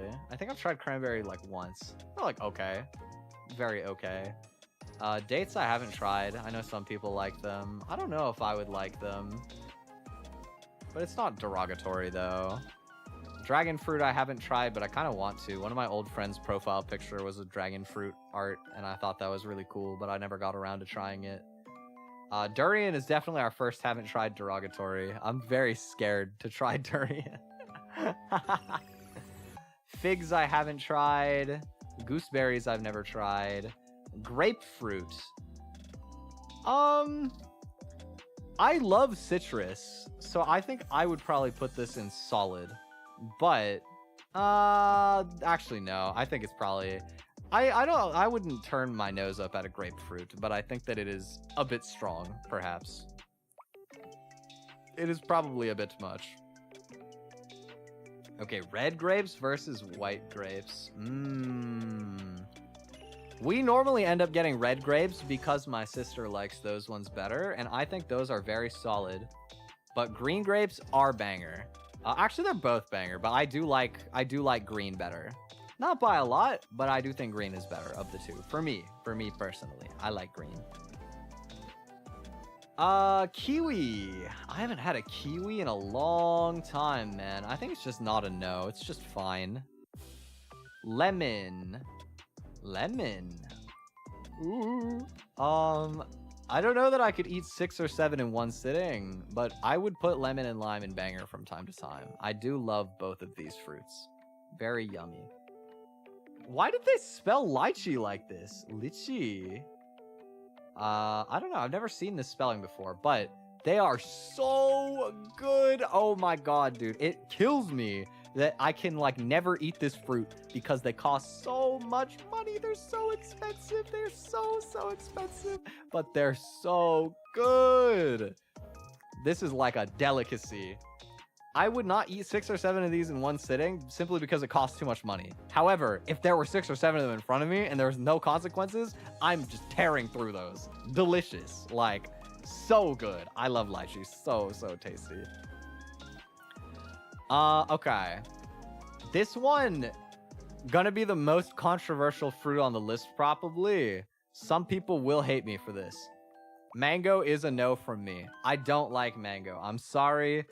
It's like, it's edible, but I don't like the flavor of mangoes. I know I'm wrong. I know that people will look at me crazy. I'm sorry. I'm sorry. I think that if you have mango up here, that's wonderful, and I'm happy for your happiness, but it's a no from me, dog. I got a pear. The pear is coming so soon. I'm so excited. Hi, Nira. Welcome. Nectarine's quite good. We get these a decent amount. I don't know if I would go as far as banger from time to time, but I would probably put them in solid tier. I do like them quite a bit. Also, I should like reorder this tier a bit. Blueberries should be higher. Grapes. An apple. Maybe like this, yeah. Orange. Orange is like so bingeable. I'm not gonna lie. I don't do it like super often. I won't say that I buy oranges like all the time.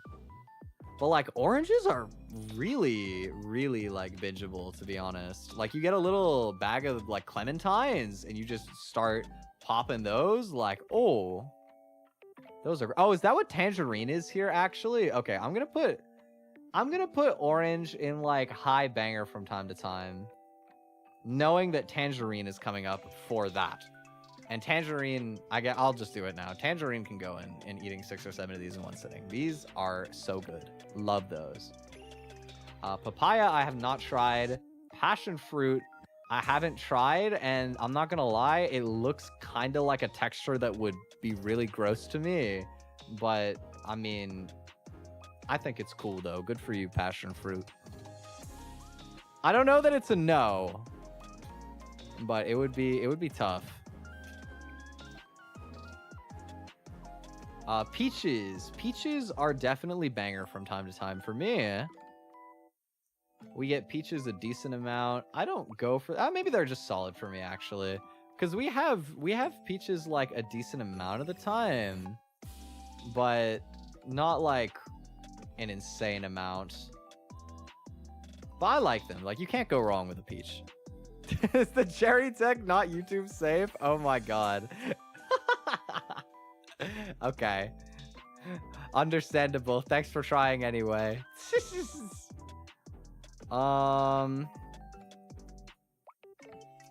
Pears are like my... I need a tier just for pears, actually. Hold on.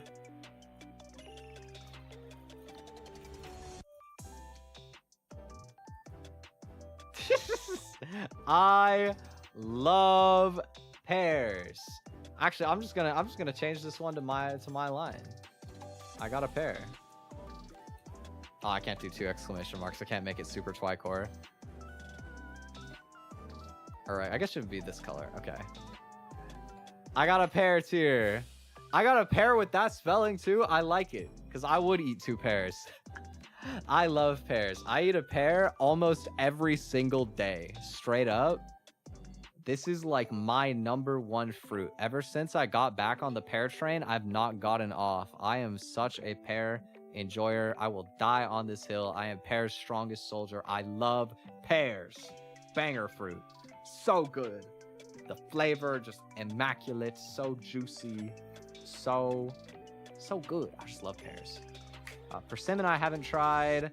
Pineapple is definitely banger from time to time. Pineapple is quite good. Have I ever told you guys that one time I ate an entire pineapple in one sitting? Like, we bought a pineapple, I cut the skin and the core out, and then I just ate the whole pineapple in one sitting, and it was like my mouth was like being disintegrated. There was like a chemical experiment going on in my mouth. But it was low-key kind of worth. Yeah, I regretted it too. I regretted it, but I do love pineapples though. Probably not a good move to eat the whole pineapple in one sitting. But I do like pineapple quite a bit. Very good. Plums are definitely solid. We get them sometimes. I like plums. Tasty. Pomegranate. I think I'm a little off-put by a lot of these really seedy ones. I haven't tried it. But I think I wouldn't put it in derogatory. I would be willing to try pomegranate. Pomelo I haven't tried, but I think I would like. Raspberries are definitely a high up banger from time to time for me. I like raspberries quite a lot. Grew up eating them a lot. Very special to me. Red currant I haven't tried. Starfruit I haven't tried. Strawberry is definitely a very high tier for me. I really like strawberries. I think that they are the best berry in my opinion. I didn't used to feel this way, but they've grown on me a lot. I think that what it is as somebody who lives in Canada, the only good strawberries that get grown here are greenhouse grown. And so sometimes when you eat imported strawberries, it'll be the same problem that grocery store tomatoes have, where they'll pull them way too early so that they survive getting shipped and they just taste like water and they're sad. But if you get like legit strawberries, oh, so good, bro. So good. Such a good fruit. So I could crush a box so easily. Love strawberries. Very, very tasty. Watermelon. Probably, I don't know that I would quite go as high tier for this. I know a lot of people really, really like watermelon. I like watermelon a lot, but probably less than the average person. I think it's banger every once in a while. Yeah, that is why it happens. If you want to try and get better strawberries, look for smaller ones. Same thing with tomatoes. Like, if you want tomatoes at the grocery store and they're not going to be like locally grown or whatever, get the cherry tomatoes. Get the little ones. They tend to be way sweeter, which really helps make up for the fact that they have to be pulled a lot earlier than you would traditionally like pull it from a garden. Very clutch. Yes, I got you. I got you. Honeydew, I used to really like honeydew. Nowadays, it's just kind of solid for me. I will gladly eat a honeydew. I like honeydew melons. I just don't think that they're like... I would always rather a cantaloupe than a honeydew, I think, is what I've come to feel. I still like honeydew. It's solid, but cantaloupe is just better, for sure. I think banana should be a little bit higher, maybe. Something like this. Asian pears. I really feel like I need to try Asian pears because I love pears so much. But I'm sorry guys, my grocery store's really white. My bad. They don't be having Asian pears at my grocery, bro. But I'll find a reason. I'll find a reason, don't worry. One of these days, you'll get the Twi Asian pear review. I promise. I just need the right opportunity. Guava, man. I haven't had a guava in so long. I like low-key don't remember. I remember being very, very neutral about it. So I'll put it in it's not a no, but it low-key could also just go in here because it's been so long. Blood orange? I think I've tried a blood orange before, but I don't remember it well enough that I feel comfortable ranking it. So I'm going to put it in haven't tried. Custard apple is going straight into haven't tried derogatory. That looks like a biohazard. I've never heard of this in my entire life. Oh my god, interesting. Ground cherry. Wait, these kind of look like golden berries, which I've tried before. Hold on. Are ground cherry and golden berry the same? Closely related, but not the same fruit.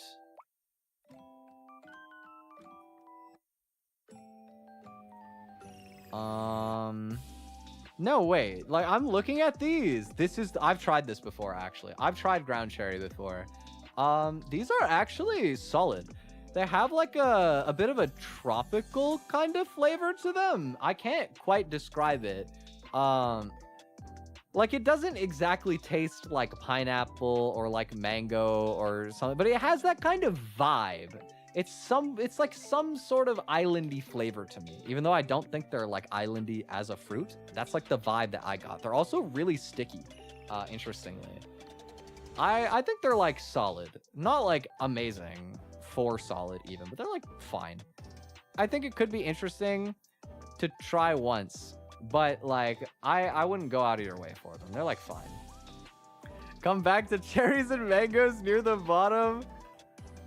I'm sorry. I know my opinion on mangoes is wrong, and I know my opinion on cherries is kind of wrong too. Cherries are just annoying. I don't like the pits. That's just... Cherries probably are, like, flavor-wise, they're like here, but they're annoying enough that they go and it's not a no for me. And mango, I know I'm wrong about this. I'm sorry. I know my opinion's not correct, but that's fine. That's fine. Don't worry about it. Kumquat, I don't think I've actually tried. The little beach horse men. I'm sorry. Mulberry, I've never tried. Putting raisins on a fruit tier list feels weird. That's interesting. Definitely an it's not a no for me. I mean, I grew up eating them sometimes. My dad likes them quite a bit. Like, he likes oatmeal raisin cookies a lot. Or sometimes I'll make this dessert for us. I call it a carrot loaf. It's basically a carrot cake, but with no icing. And I'll put like raisins and maybe walnuts in it as well for him. So I have like some fond, I have some fond feelings towards raisins, but they are very just okay to me. No, raisins are just dried grapes. They're dried grapes. So I don't know exactly why they're in here, but, they're alright. I think the grapes are better when you don't dry them, but, you know, like, they're okay. I'm not turning my nose up at raisins, sure. Jackfruit seems... I don't know if I would try jackfruit. Maybe I'd try it, but it is in haven't tried derogatory, I think. They are different fruits, yeah. I think they're pretty similar, but... Mangosteen I haven't tried. Rambutan I haven't tried, but it looks so good, dog. I would love to try a rambutan. I've heard they're kind of like grapes. I would love to try it, and I haven't tried sour cherry or white currant either. So, that's my fruit tier list. As the fruit enjoyer, coming back to this after a long while. This is the Twi Telescopium approved fruit tier list. I know that a lot of my opinions are probably not the most popular, but I'm like probably a top 5% fruit eater. So, you gotta respect it. You don't have to agree with it, but you gotta respect it. I have one last tier list for us today, guys. I said I had 6 or 7 tier lists for this weekend. We're on to number 6. There is no 7. I'm sorry. Recently, I was asked to take an UNC test and see how UNC I am. And I scored very low, actually. Let me get the screenshot here. Man, I had this in my OBS yesterday. I should have just kept it here. Yeah, I took this Am I UNC tier list, or like test, and I scored 92 youth, 8 UNC. A lot of my friends scored somewhere between 10 and 25 UNC. And then one of them... Actually, I was telling you guys earlier about Miki, who is like very babyful and youthful and knows All-Star because of a TikTok and doesn't remember the old YouTube app icon. She got a 45 on the UNC score somehow. She was like, I'm not UNC, I'm just German, which I thought was so funny. But anyway, I scored really low for being UNC, but yeah, it doesn't scale ball knowledge very much, exactly. But I wanted to feel a bit more unk. I feel like I was being portrayed a little bit too young and full for how I felt. And so I went and I started researching some slang words that are kind of going out of style. Stuff from like the earlier internet, maybe even a little bit earlier depending on your time. These are some kind of zillennial type of words, I feel like, for the most part. We got a big old list of some unk lingo. Not in like the actual like uncle language, but like where the kids will call you unk if they catch you using it potentially. You know what I mean? And I will say some of these I'm not 100% confident about because I don't be hanging out with like Gen Alpha that much. You know what I mean? I don't have like a lot of connection. History lessons with Twi is crazy. But anyway, we have some older school lingo. A lot of this is like kind of internet core. So take that with a grain of salt as well. We're gonna go through and rate how well I feel like they've aged.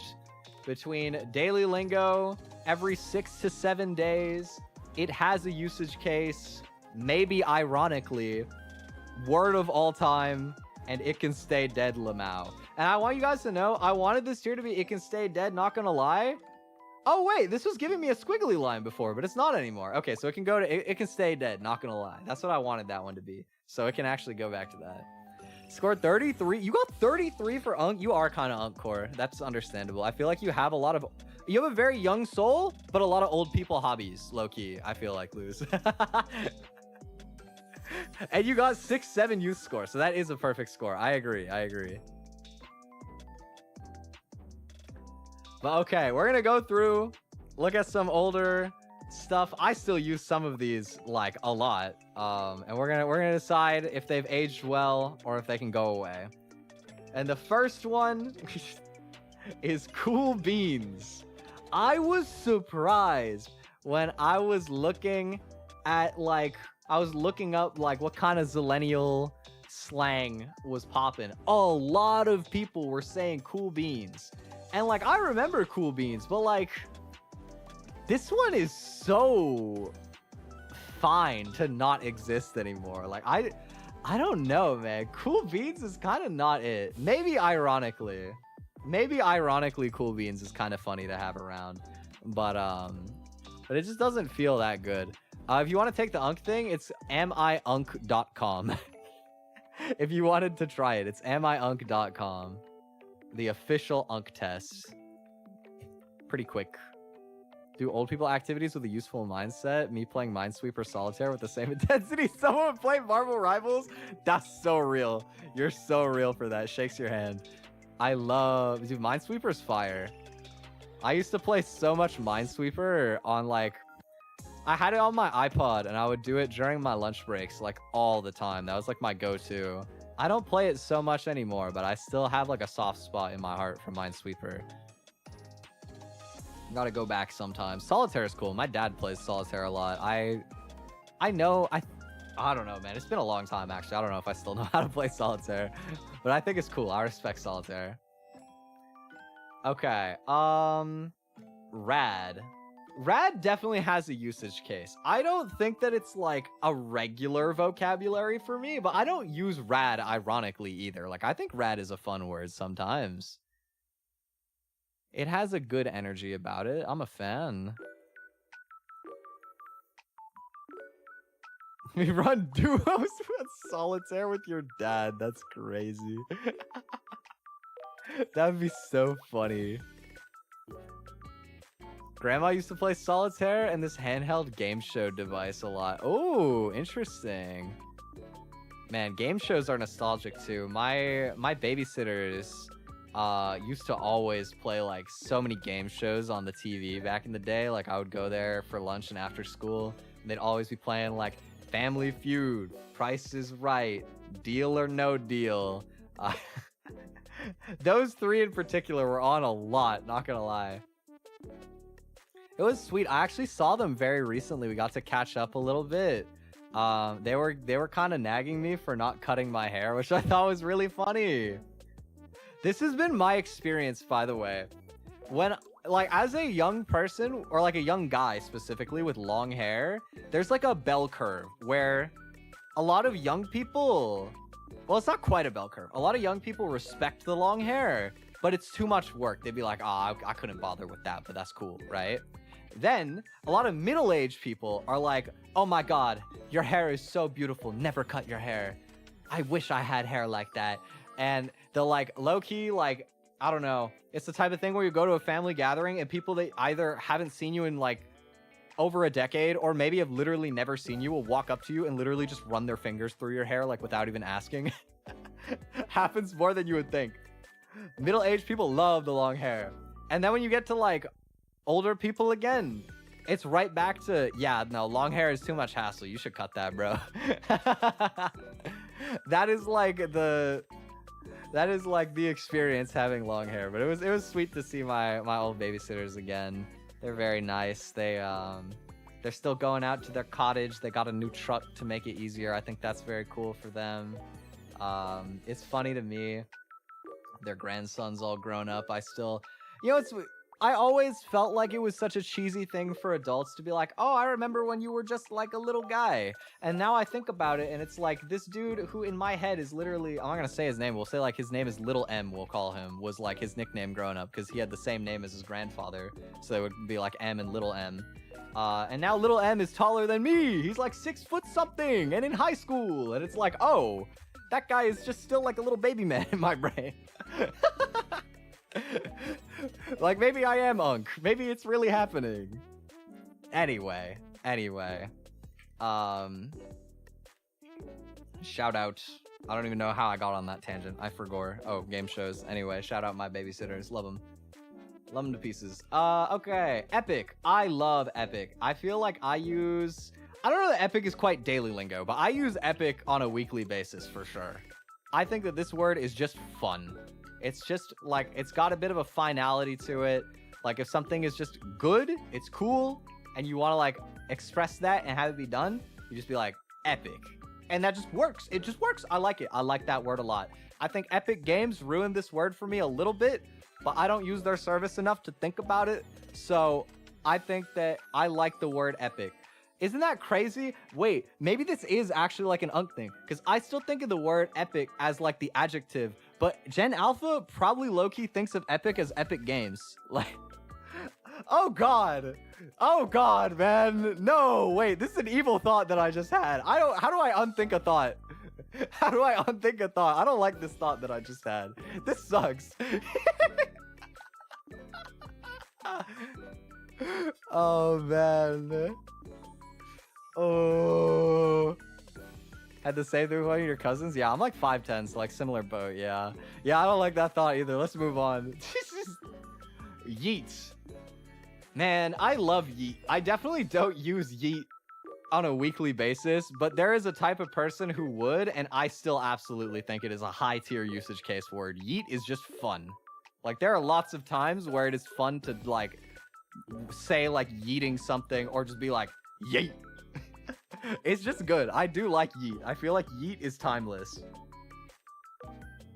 And then swag. This is my inspiration for this list. I always liked swag, but I think Ada and Nahi really brought this word back for me. Like, I like this word, but they made it so cool to say again. I feel like it's so much better having other people that also like saying swag. It's just such a good word. It just has such like a positive aura about it. I just like it. It's like cool but better. It's swag. It's so swag. I love swag. Swag is definitely a high tier for me. I use swag on a just about daily basis, and I don't regret it in the slightest. I will die on that hill. Swag is goated. Fugly. I forgot about this one until I was Googling stuff. I haven't thought about the word fugly in a really long time. I think that it can stay dead. I don't even particularly like using the word ugly to begin with. I think there are usually better adjectives for something than calling it ugly. But fugly is like specifically like, I don't know, it just has like a bit of a funky sound to it. You could use it. I wouldn't like judge you that hard for saying fugly, maybe a little. But I don't think that fugly needs to come back. Ironic or usage case because swag's like for clothes or stuff. That's fair. Like I know a lot of people use swag kind of like how drip is used now, and I think it's good for that. But I actually like swag more as just an adjective, like as a general adjective, like cool, than I like it as a like substitute for the word drip. That's my own personal usage though. 10 unk 90 youth, that's pretty normal, I think. I feel like that's pretty normal. I was 892. One of my other friends was like 1189 or something. One of us, handshake. Gucci. I feel like Gucci was like really big for a minute. I still have friends that like to use Gucci from time to time. I don't use Gucci. It's just kind of a word to me. I'm not a huge fan of when like designer brands or like just brand names in general become like a synonymous thing for the word, especially in the case of like a designer brand. It's fine. I don't dislike it as much as like fugly because it's not a negative word, but I certainly don't have like a positive affinity to Gucci either. It also just doesn't feel quite as old as the other ones. Maybe that's my own personal opinion, but I feel like this one's not as old as a lot of the other words in this list. It just kind of like fell off for a reason. I haven't thought about cray or cray in like an insanely long amount of time. I feel like I just like crazy so much as a word that cray feels like not good. Like Delulu does the same kind of thing, but it feels more fun to say. Cray, I don't know. It feels like a relic of its time. It doesn't feel that fun to me anymore. Gucci, well, I mean, yeah, like Gucci is a clothing thing in the sense of like it's actually designer, but also a lot of people would use Gucci as like good, like, oh yeah, we Gucci or whatever. Like people would say that all the time. I have friends that do that sometimes. Or like I have a friend, when we're talking about Pokemon stuff, whenever there's Flutter Mane, he always says Gucci Mane. Man, does Gucci Mane even still make music? I don't even know, bro. Anyway, I mean, like, I think of Gucci in this kind of context. Words in this day and age loses meaning over time. Yeah, exactly. Derpy. Cringe a bit when I hear derpy. I agree. It is a little bit of a cringe word. But interestingly enough, I do think derpy has a usage case. Like, it is inherently a kind of cringy emotion, but it captures an emotion in a way that there's not a lot of words I can think of that would substitute it. You know what I mean? Like, I wouldn't use it regularly, but I wouldn't be using it ironically or, like, never using it either. I think it has a place still. It's not, like, the best word, but it works still. Bae, I don't use bae, but it definitely has a usage case still. There's lots of people that will, like, call their significant other bae, and I think that's fine. I think that it's just a pretty normal one. It would kind of go hand in hand with, like, babe or whatever. I think it's fine. Bop? I think a bop is like a pretty regular one. I was kind of surprised. I don't know how old this really is. Like, do kids really not say bop anymore? Because I feel like if you hear a good song, you're like, oh yeah, that's a bop. Like, that doesn't feel old to me. But I saw a lot of different people say the word bop when I was looking at Zillennial slang. And I was like, is this actually a dated term?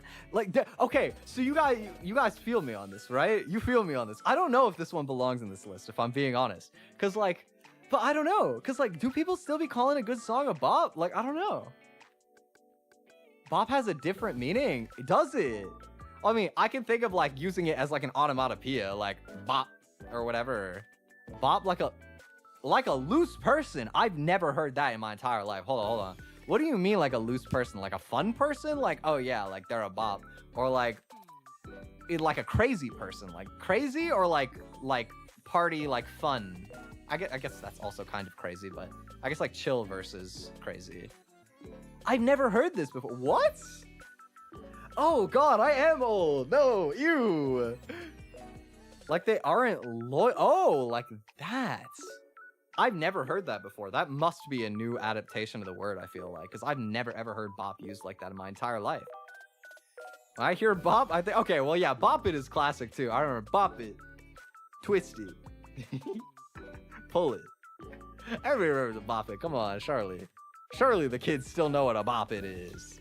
They were making Vine about that like 10 years ago. It can't have died since then. But for me, I think of bop as an onomatopoeia, like, oh yeah, bop. Like, I'll think of like, you guys know the Super Hot Fire guy that went viral? Like the old meme was like, boom, bam, bada bop, boom, pow. Oh, like I think of that sometimes and using it in that kind of like nuance. And I also think of it for music, like, oh yeah, that song was a bop, bro. That was a banger. Like, it's very synonymous with banger, you know what I mean? But maybe it's kind of aged more than I thought. I'm about to end this man's whole career. Why did I say it like that? This man's whole career.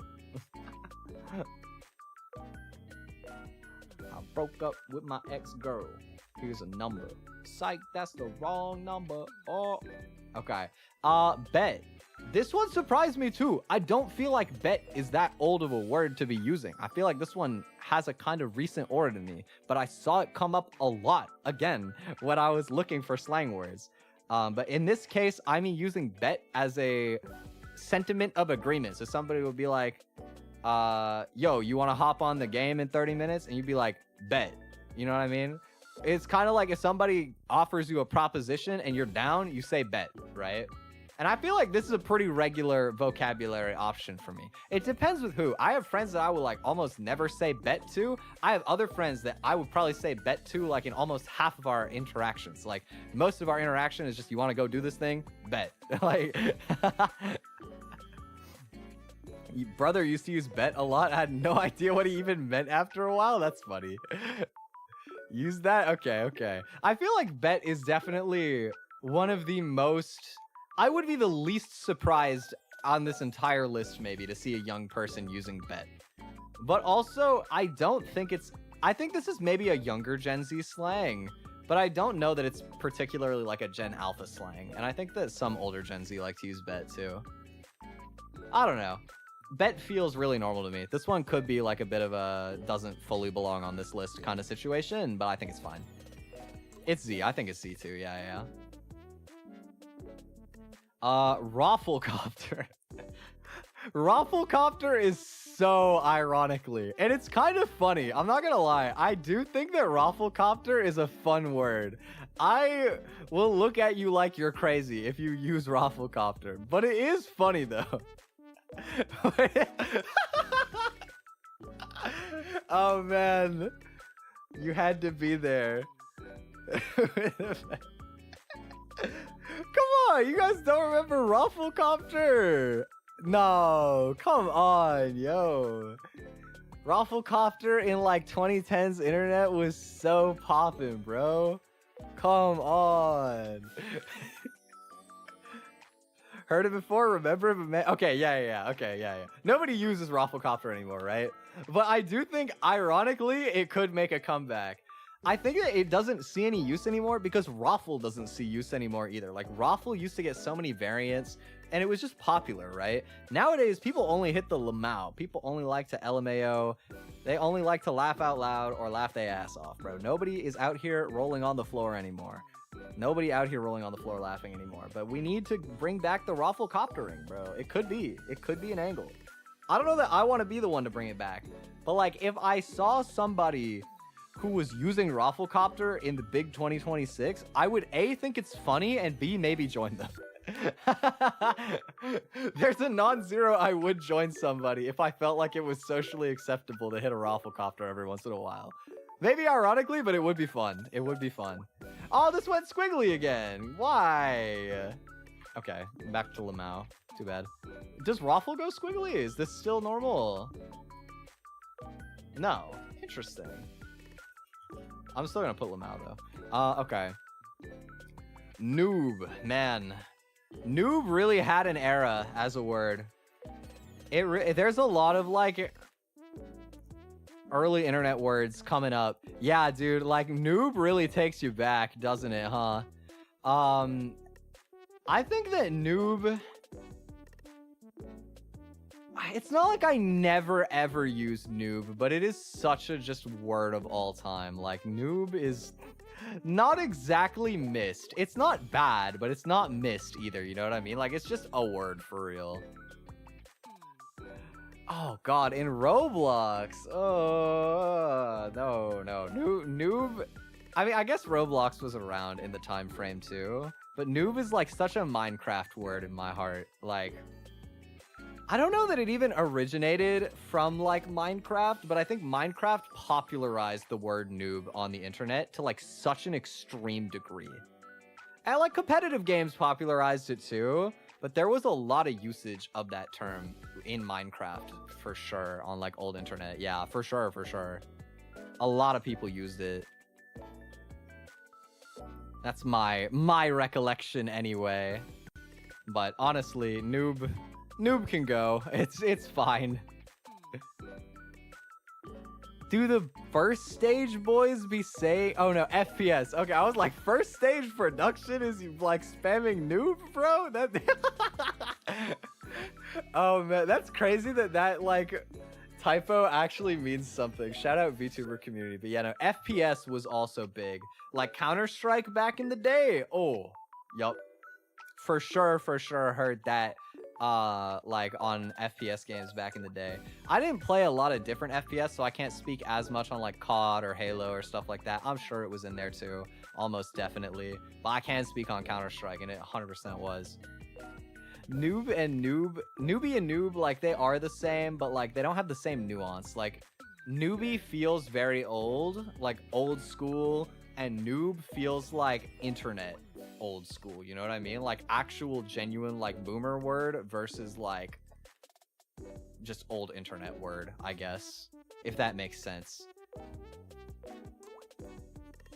I remember playing Infinite Warfare with my older cousin when I was really young. Huge. I feel like for a lot of people, like the really young COD or Halo with the older sibling or family member is like a core memory. I just didn't have one. I just didn't have the COD cousin to grow up with, but I know for a lot of my friends it was the case. I think RAR and XD go together in dead tier. There are still like probably a subgenre of people who be uwu coded that will hit a RAR XD. Even then though, I feel like even the people that still like the uwu shit, like RAR XD is kind of a relic of its time, you know what I mean? Like you just don't see this very often anymore. It's like both out of style and like a bit abrasive. So I think those could probably go in dead tier for me. Legit, I think legit is a weird one because legit is still a word that is like a normal word. But there was a time where legit was kind of used in a similar vein to like epic or like swag, rad, like something could just be like legitness or whatever. Like, I don't know. Legit does have I think that it has a usage case still. I think that using legit in that kind of usage case feels fine still. Like if something seems kind of cheesy or fake or like just a bit questionable, but you're like, nah, this is legit, bro. Like this is legit, you know? I think that that's like, I think it still can work. Not as common as it used to be, but I still like it. Pwn? Y'all remember Pwnage from back in the day? I feel like Pwn and MLG go so hand in hand. But I think that ironically, I have bonded with some of my old friends talking about the MLG era of YouTube. That's real mid-2000s vibe, bro. Thinking about like epic MLG Pwnage. Hit him with the 360 no scope. Oh baby, a triple. Oh yeah. Voting the noobs, exactly. Like, man, throwback as hell. But I think from like an ironic standpoint, these are still fun. I don't use them, but from an ironic standpoint, they are still fun. I do have to admit. I think Pwnage making a comeback could be funny one day. This one was surprising. I only saw one person like mention it when I was kind of looking through some threads, but it immediately jumped out at me as a word I remember a lot of people saying was savage. And I don't use savage like that much anymore, but savage is kind of good, honestly. Like, I don't know, like just as a kind of like cool word, like, oh, that was, you know, like that was savage, bro. He's a savage. Like, I think savage is kind of sick. I don't use it much because I think it comes with a bit of a like a sharpness to it that I don't particularly go for in like my own, like in the way that I act towards other people. But exactly, like someone being like a savage, it has a place for sure. Yeah, I agree. Bomb, I was thinking about this one. When's the last time you heard somebody like call some food bomb?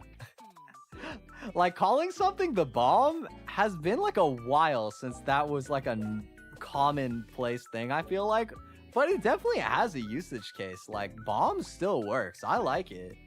I feel like it's kind of been replaced by calling things like heat or fire or gas or whatever. But like bomb is still good. I still like bomb, you know what I mean? It still definitely works.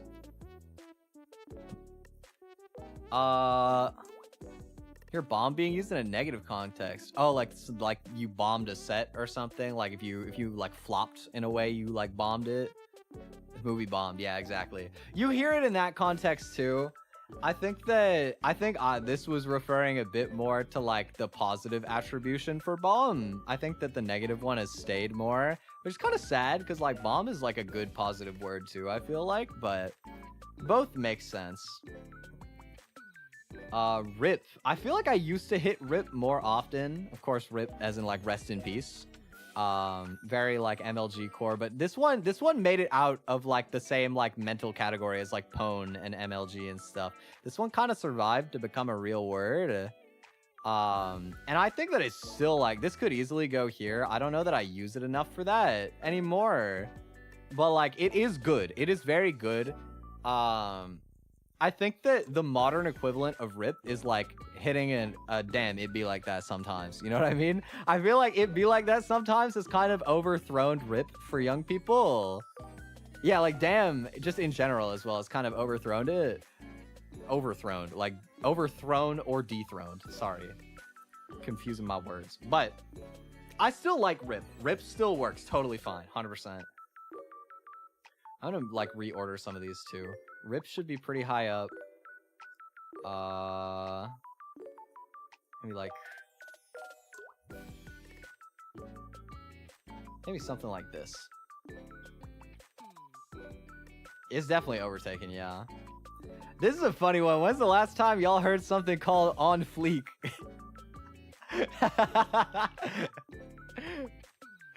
When's the last time you've seen something nice put together and you've been like, damn, they got that on fleek?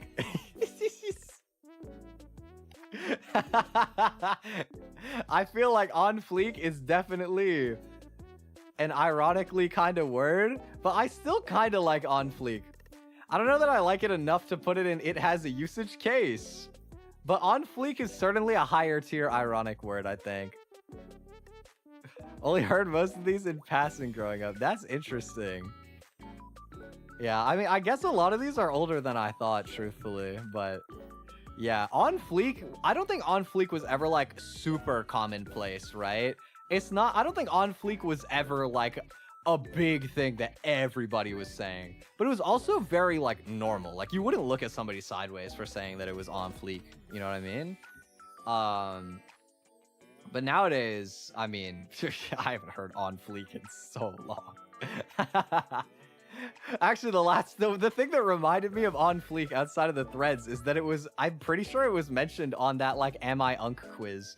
It was like they still used the word on fleek or something. Which I thought was funny. But yeah, shout out on fleek, I guess. I think it could still be funny, ironically. Hella. I have not seen hella get used very much in a while, and people will still occasionally call things like I don't know, like as like a superlative, I suppose. So like, oh yeah, it was like hella bad or like hella good or whatever. Not as common anymore, still around, but like just responding to something and just saying hella has like gone way down over the years, I think. Like you know, kind of be like facts or like for real or like mood. I think it was the same kind of vibe where you just be like hella, you know, like, and that, I feel like that has fallen off a lot, but it definitely still has a usage case. I still think that hella is cool. I can't remember the last time I've used it, but it's still cool. Still use it most of the time. Interesting. Like in like the adjective or like the playing something else up way, or like just as a standalone. Because I feel like seeing people that still use hella as a standalone is like pretty rare nowadays. But I do respect it either way. It's a cool word still. Respect it hella.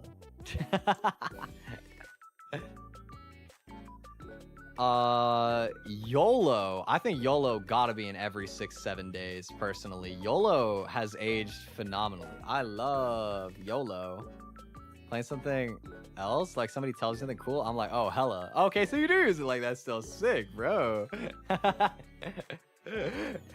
That's fire. I haven't run into somebody still using hella like that in so long. Stick with it. I think that's fun. It's a good word to keep around. But yeah, I think YOLO, I mean, there's just not really a replacement for YOLO, truthfully. Like, there are times where you just want to, like, do something that feels a bit impulsive, and you just got to hit the YOLO. Like, it works. It just works, bro. I don't know that it's realistically, like, actually in every 6 or 7 days, but it's probably close. I think the sentiment is very real. And I do like, I won't think twice about hitting YOLO. Like, if YOLO makes sense to put, I'm saying it. Like, so I still like YOLO. I think YOLO is good. Yeah, you can't really replace YOLO. Exactly.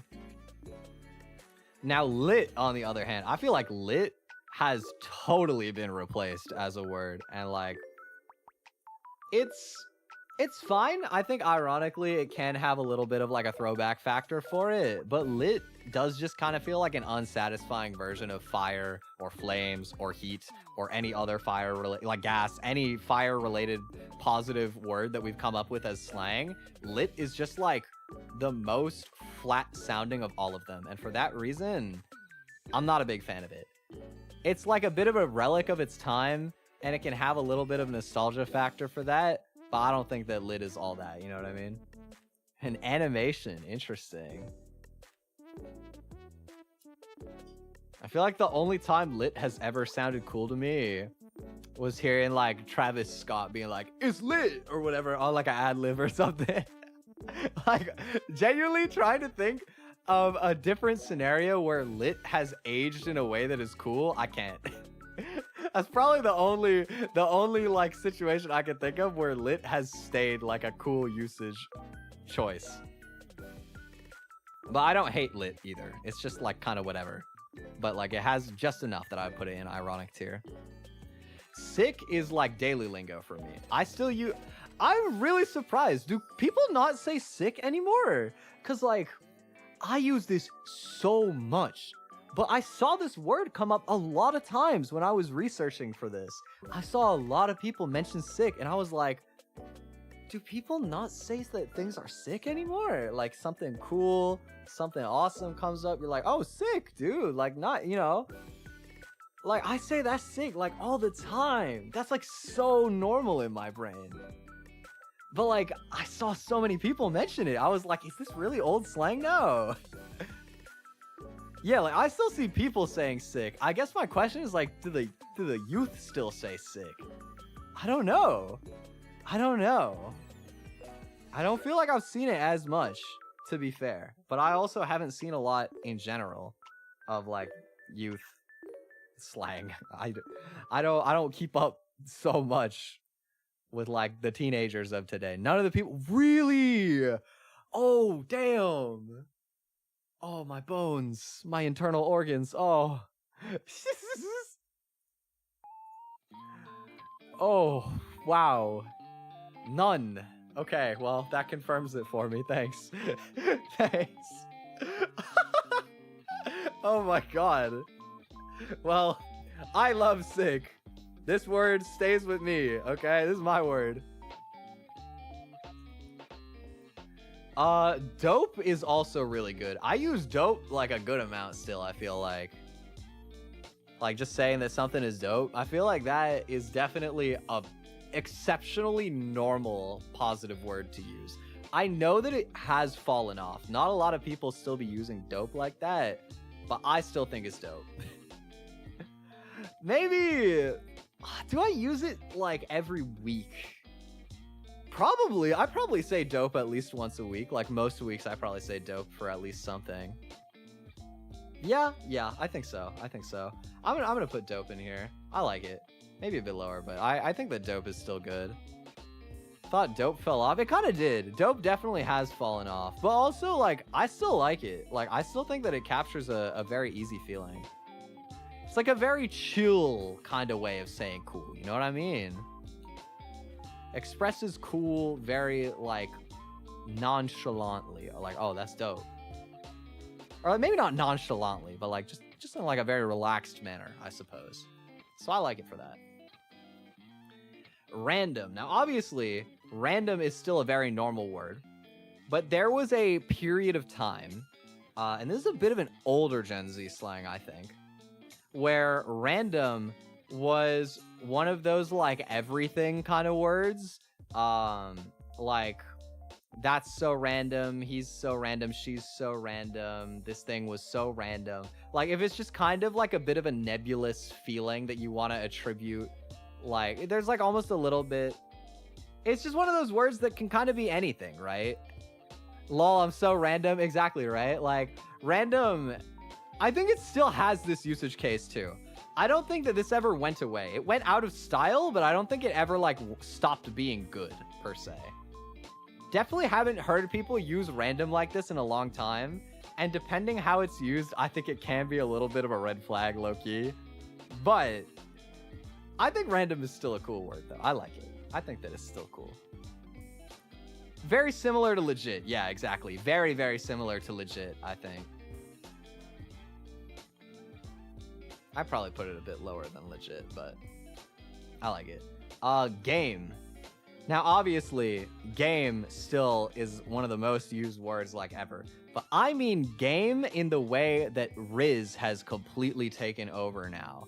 Back when somebody would be spitting game, when they're trying to like, you know, flirt somebody up, if they're very suave, they got a lot of game, right?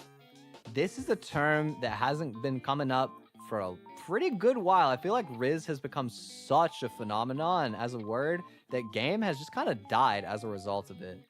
But I also don't feel like game is game still works. I think there's definitely still like a usage case for using game like this. It's definitely fallen off, but it's not an ironic word. Like, it definitely still works just totally fine. Awesome sauce, I'm not gonna lie, I actually did like a couple months ago, or like a few months ago, I had a stint where I said this like 2 or 3 times. I don't know what compelled me to hit the awesome sauce, I just did it. It's just a little bit more whimsical, but I do think that it is definitely an irony word. Awesome sauce it doesn't have a real usage case. It is definitely an ironic word, I feel. One of my brothers would brag about how much game he has even back then. Damn, interesting. Awesome sauce. Yeah, it's an extremely dorky word. This is like the most dorky way to say that something is cool ever. But it's kind of fun for that. Like, I do like it. It's an ironic one, but I like awesome sauce. It's still funny. I still think it's cool. And then last but not least, we have leet. Now, this is gonna mean nothing to a lot of people. But leet was a part of the MLG kind of like era where text speak was popular. Oh, I should have put mate in here, like M8, but I guess that's really like truly a texting thing, right? But you know, back when people would always hit like the, oh yeah, great bait mate or whatever, and you'd like put the 8 for every spelling. And as a result of that like text spelling culture, there was this like idea of like eliteness that you would write leet as 1337. And that's why that's like an iconic number on the internet for anybody who's like really babyful and doesn't know this. Or really old and doesn't know this. but that is like the internet leet. And like, it was such a thing that this number spelling was usually called leet speak, which is interesting in hindsight. Because leet didn't feel like that big of a thing, you know what I mean? Like, it felt like it referred to this, like, concept in, like, the internet dialogue. But also, who was really saying, like, leet, you know what I mean? Like, this one can definitely stay dead. This one can 100% stay dead. Use leet speak as a character's speech pattern? That is funny. But yeah, no, it's like a step further than doing it with the L and the T. You do it like this. You do it like this. The 1 is an L, like lowercase, and the T is like a 7. That was leet. And that's how you had your leet speak back in the day. God. I don't think I ever really saw it with the L and not the 1. I feel like it was always 1337, yeah. Man, I came out of this one. I went into this one knowing that it was going to make me feel a little bit old. I came out of it feeling a lot old.